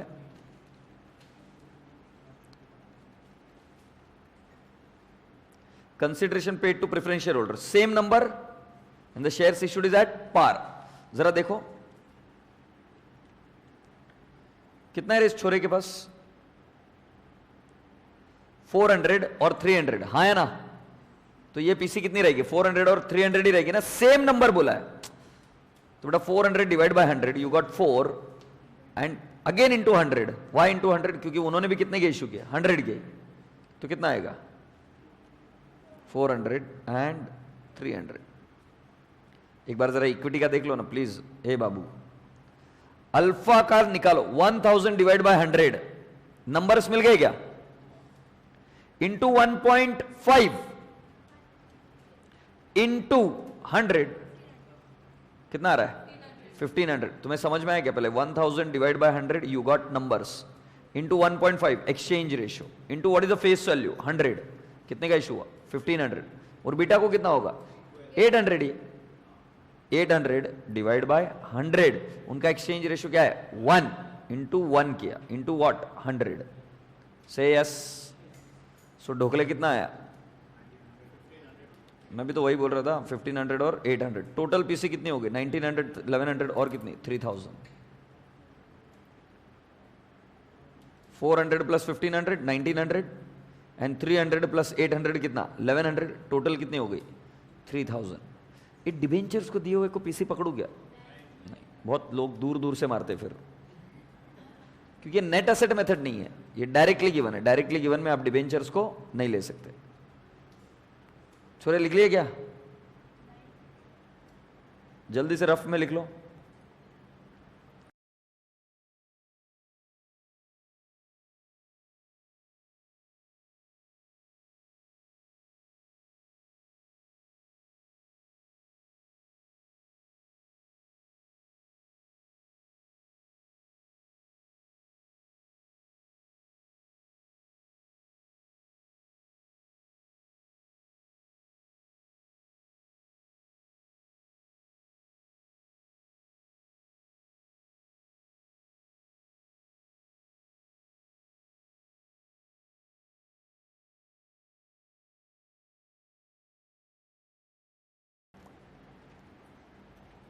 पीसी निकल गई। अब जल्दी से हम जर्नल एंट्रीज ड्राफ्ट करेंगे। हाँ, डिबेंचर्स के बेटा जर्नल एंट्री में करेंगे ना, पीसी में तो कुछ नहीं करना है। और कौन सा मेथड बोला है बेटा? Pooling of interest method. पहले बेटा 3 एंट्रीज कॉन्स्टेंटली करो। Business purchase to liquidator, second entry क्या? असेट्स लाइबिलिटी, फिर लास्ट में क्या है? ट्रांसफर या कितने में डिस्चार्ज किया वो उसकी एंट्री करो। उसके बाद का आगे देखेंगे क्या करना है। बराबर है ना ठाकुर?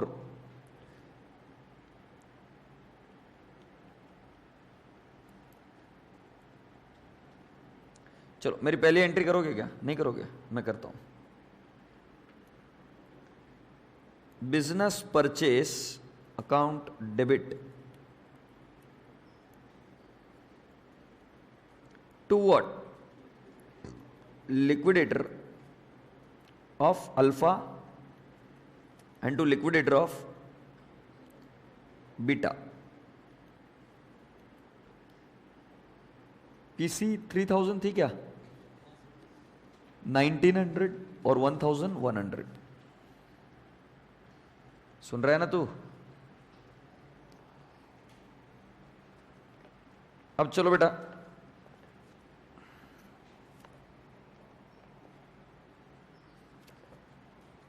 छोड़ पेज नंबर बताया, मैं भूल गया पेज नंबर क्या।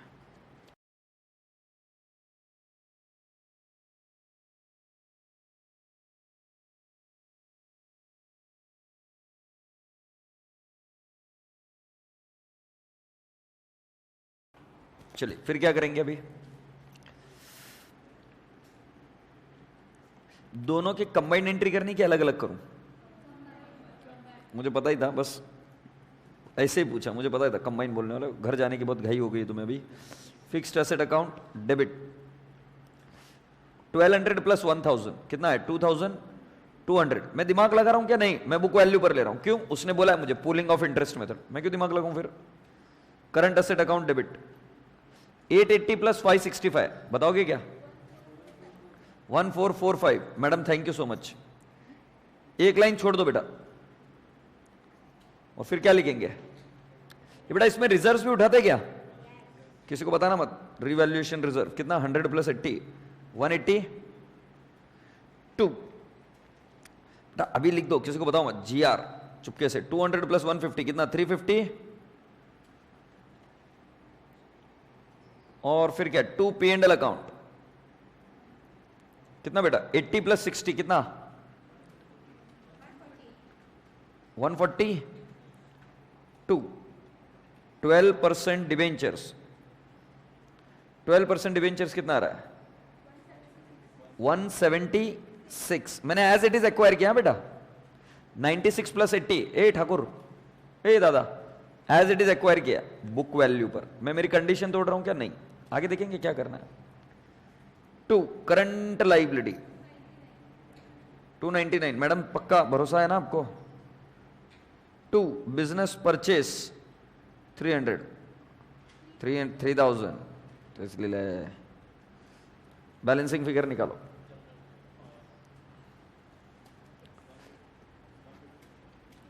It has to be 500 I guess. Common sense है यार, 500 रुपए एक्स्ट्रा दिए तो वही आने वाला है ना। हाँ तो जीआर ही तो पूछ रहा हूं, कितना है जीआर? मेरे हिसाब से जीआर डेबिट साइड में आएगा कितना? 500। एक सेकंड देख तो लो, जीआर आया डेबिट में 500, ठीक है। इसको क्या तरीके से हम इसको हेल्प आउट कर सकते हैं? देखो ये जीआर 350 कैंसिल हो जाएगा क्या? हाँ या नहीं? तो 150 बच गया ना? अरे बोलो ना हाँ। ये P&L अकाउंट को भी नॉक ऑफ कर देते 140, क्योंकि दोनों रेवेन्यू रिजर्व है। तो बेटा इधर जीआर को मैं 500 की जगह पे 10 भी तो लिख सकता हूं। सदमा लगा,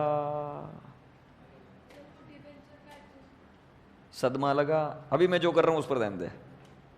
सदमा लगा क्या? पक्का समझ में आया? 2 रेवेन्यू रिजर्व थे, एक P&L अकाउंट और एक कौन सा? जीआर। जीआर के अगेंस्ट नॉक ऑफ किया और जीआर को P&L अकाउंट के अगेंस्ट भी नॉक ऑफ किया। जीआर को डेबिट बैलेंस था 500, जीआर 350 नॉक ऑफ हुआ, P&L अकाउंट 140 नॉक ऑफ हुआ, कितना बचा? 10 डेबिट साइड में लिख दिया मैंने। हाँ अब क्या करने का? पीसी का डिस्चार्ज कर दूं क्या? सो लिक्विडेटर ऑफ अल्फा लिमिटेड 1900 क्या? 2 equity share capital 1500, 2 preference share capital नहीं बताओगे कितना है? 400। 4th entry liquidator of beta limited, बताओ ना यार कितना है? 1100। 2 equity share capital 800, 2 preference share capital 300। सही है ना?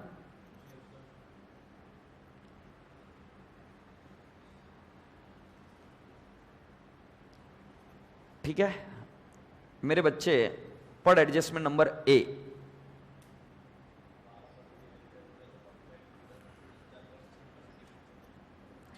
मेरे बच्चों पढ़ो अभी adjustment. 12% debenture holders of alpha limited and beta limited are discharge by gamma limited by issuing adequate number of 16% debentures of 100 each so as to ensure that they continue to receive same amount of interest.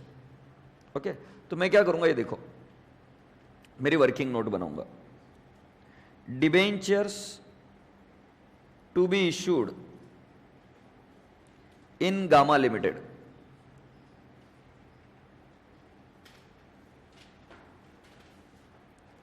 ठीक है, अभी मेरे पास है एक नाम alpha, ALPH है ना, alpha, और दूसरा नाम क्या है?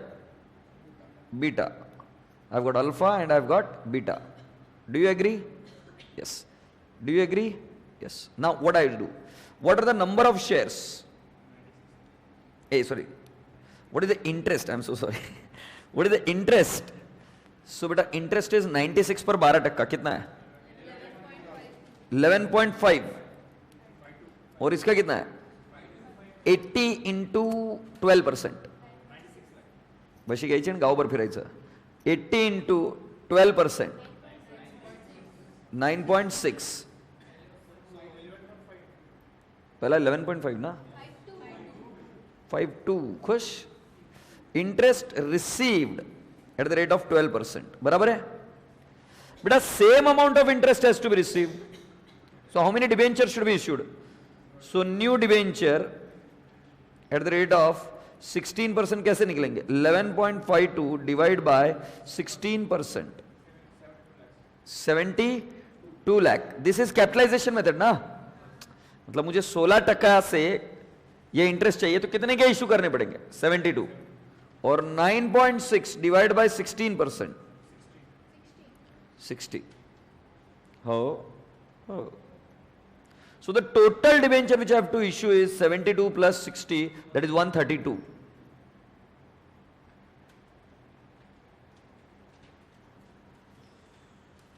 एंट्री कैसे आएगी ठाकुर साहब? एंट्री देखिए कितनी इंटरेस्टिंग एंट्री बनती है ठाकुर साहब. बिल्कुल सही. 12% डिबेंचर्स अकाउंट डेबिट. कितने के डिबेंचर एक्वायर किए तुमने दोनों के मिलकर? 176. उनको बोलेंगे 176culti.com. 2. 16% debentures which are new, 132. Balancing figure किधर जाएगा? GR. क्योंकि हमारा ऊपर बैलेंसिंग फिगर क्या था? GR. बेटा आप देखो, आपने आपके GR को नॉक ऑफ किया है. तुमको ओवरऑल प्रॉफिट नहीं हुआ इस स्कीम में. ओवरऑल प्रॉफिट होता तो CR. ऐसे पागल जैसे मैकेनिकल नहीं करने का कि क्रेडिट में बैलेंसिंग फिगर है तो CR. तो ये देखना, तूने खुद के GR को नॉक ऑफ किया कि नहीं किया? खुद के P&L अकाउंट को नॉक ऑफ किया कि नहीं किया? उसके बावजूद GR को डेबिट बैलेंस है 10. अब मैं उसको नॉक ऑफ कर रहा हूं. इसका मतलब क्या है बेटा? मेरे जो मेरे ओरिजिनल बैलेंस शीट में ये GR नहीं नॉक ऑफ हुआ क्या? ये हो गया ना, ये हो गया ना. I am not having overall profit. Say yes. So lovely people, I will write down here 2 GR only. कितना आएगा GR? 44. Do you all agree?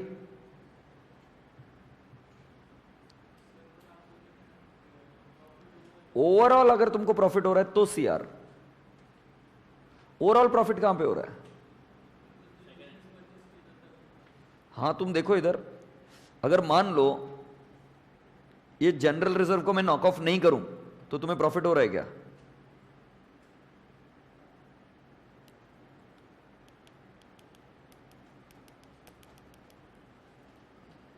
अब कितना आएगा? 500 आएगा क्या? अब बता किसको नॉक ऑफ करूं? GR को ही करना पड़ेगा ना.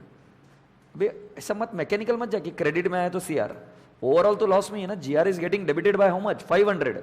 सो भी क्रेडिट बैलेंस आ रहा है because of amalgamation. It should be put up into the GR only because GR is having debit balance of 500 because of amalgamation. Because of amalgamation GR is having a debit balance of how much? 500. Understood?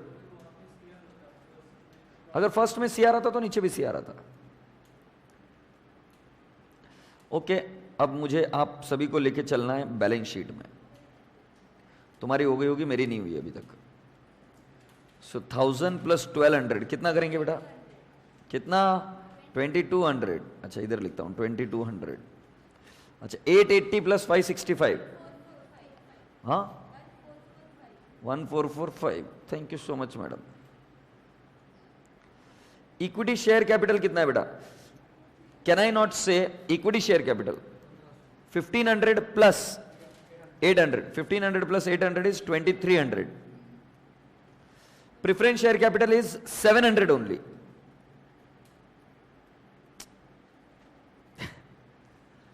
Agreed? Next. Reserves and surplus, revaluation reserve 180. General reserve को देखो बेटा, पहले debit balance आया था 10. फिर credit आया था 44, तो नेट इफेक्ट कितने का है 34। अब चेक कर लो बैलेंस 34 आ रहा है, 34। P&L अकाउंट का बैलेंस हो गया नॉक ऑफ 0, P&L का बैलेंस 0 हो गया, है ही नहीं कोई P&L अकाउंट में बैलेंस 0। सिक्योर्ड लोन बेटा 96 और 80 की जगह पे कितना हो गया, कितना 132। Current liabilities and provision 204 plus 95 299। Can I have the total please? 3645 and 3645, please check. आ रही क्या 3645? देख ले।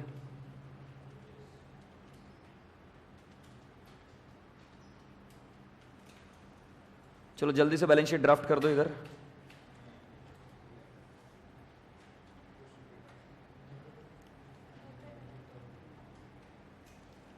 अच्छा देख लो, ड्राफ्ट मत करो, देख लो। 3645 बेटा शेयर कैपिटल कितना 3000 आया, उसमें प्रेफरेंस शेयर कैपिटल और क्या था, इक्विटी शेयर कैपिटल 2300 का इक्विटी शेयर कैपिटल था, और प्रेफरेंस शेयर कैपिटल कितने का था 700। रिजर्व एंड सरप्लस कितना आया 214, जिसमें रिवैल्यूएशन रिजर्व कितना था 180 और जनरल रिजर्व कितना था 34, सो 214 ही होगा ना। फिर लॉन्ग टर्म बोरिंग डिबेंचर 132 और current liability 299 as it is. Asset side में कोई चेंज नहीं है। छोटी सी प्यारी सी बैलेंस शीट है, तुम लिख नहीं रहे हो वरना लाइक।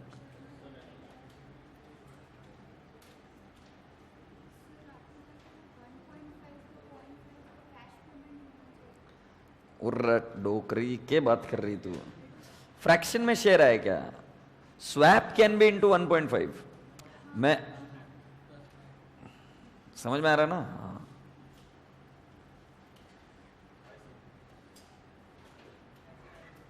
लिखो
so tomorrow we start with a new topic, okay? चलो प्यार से बाय बोलो, बाय।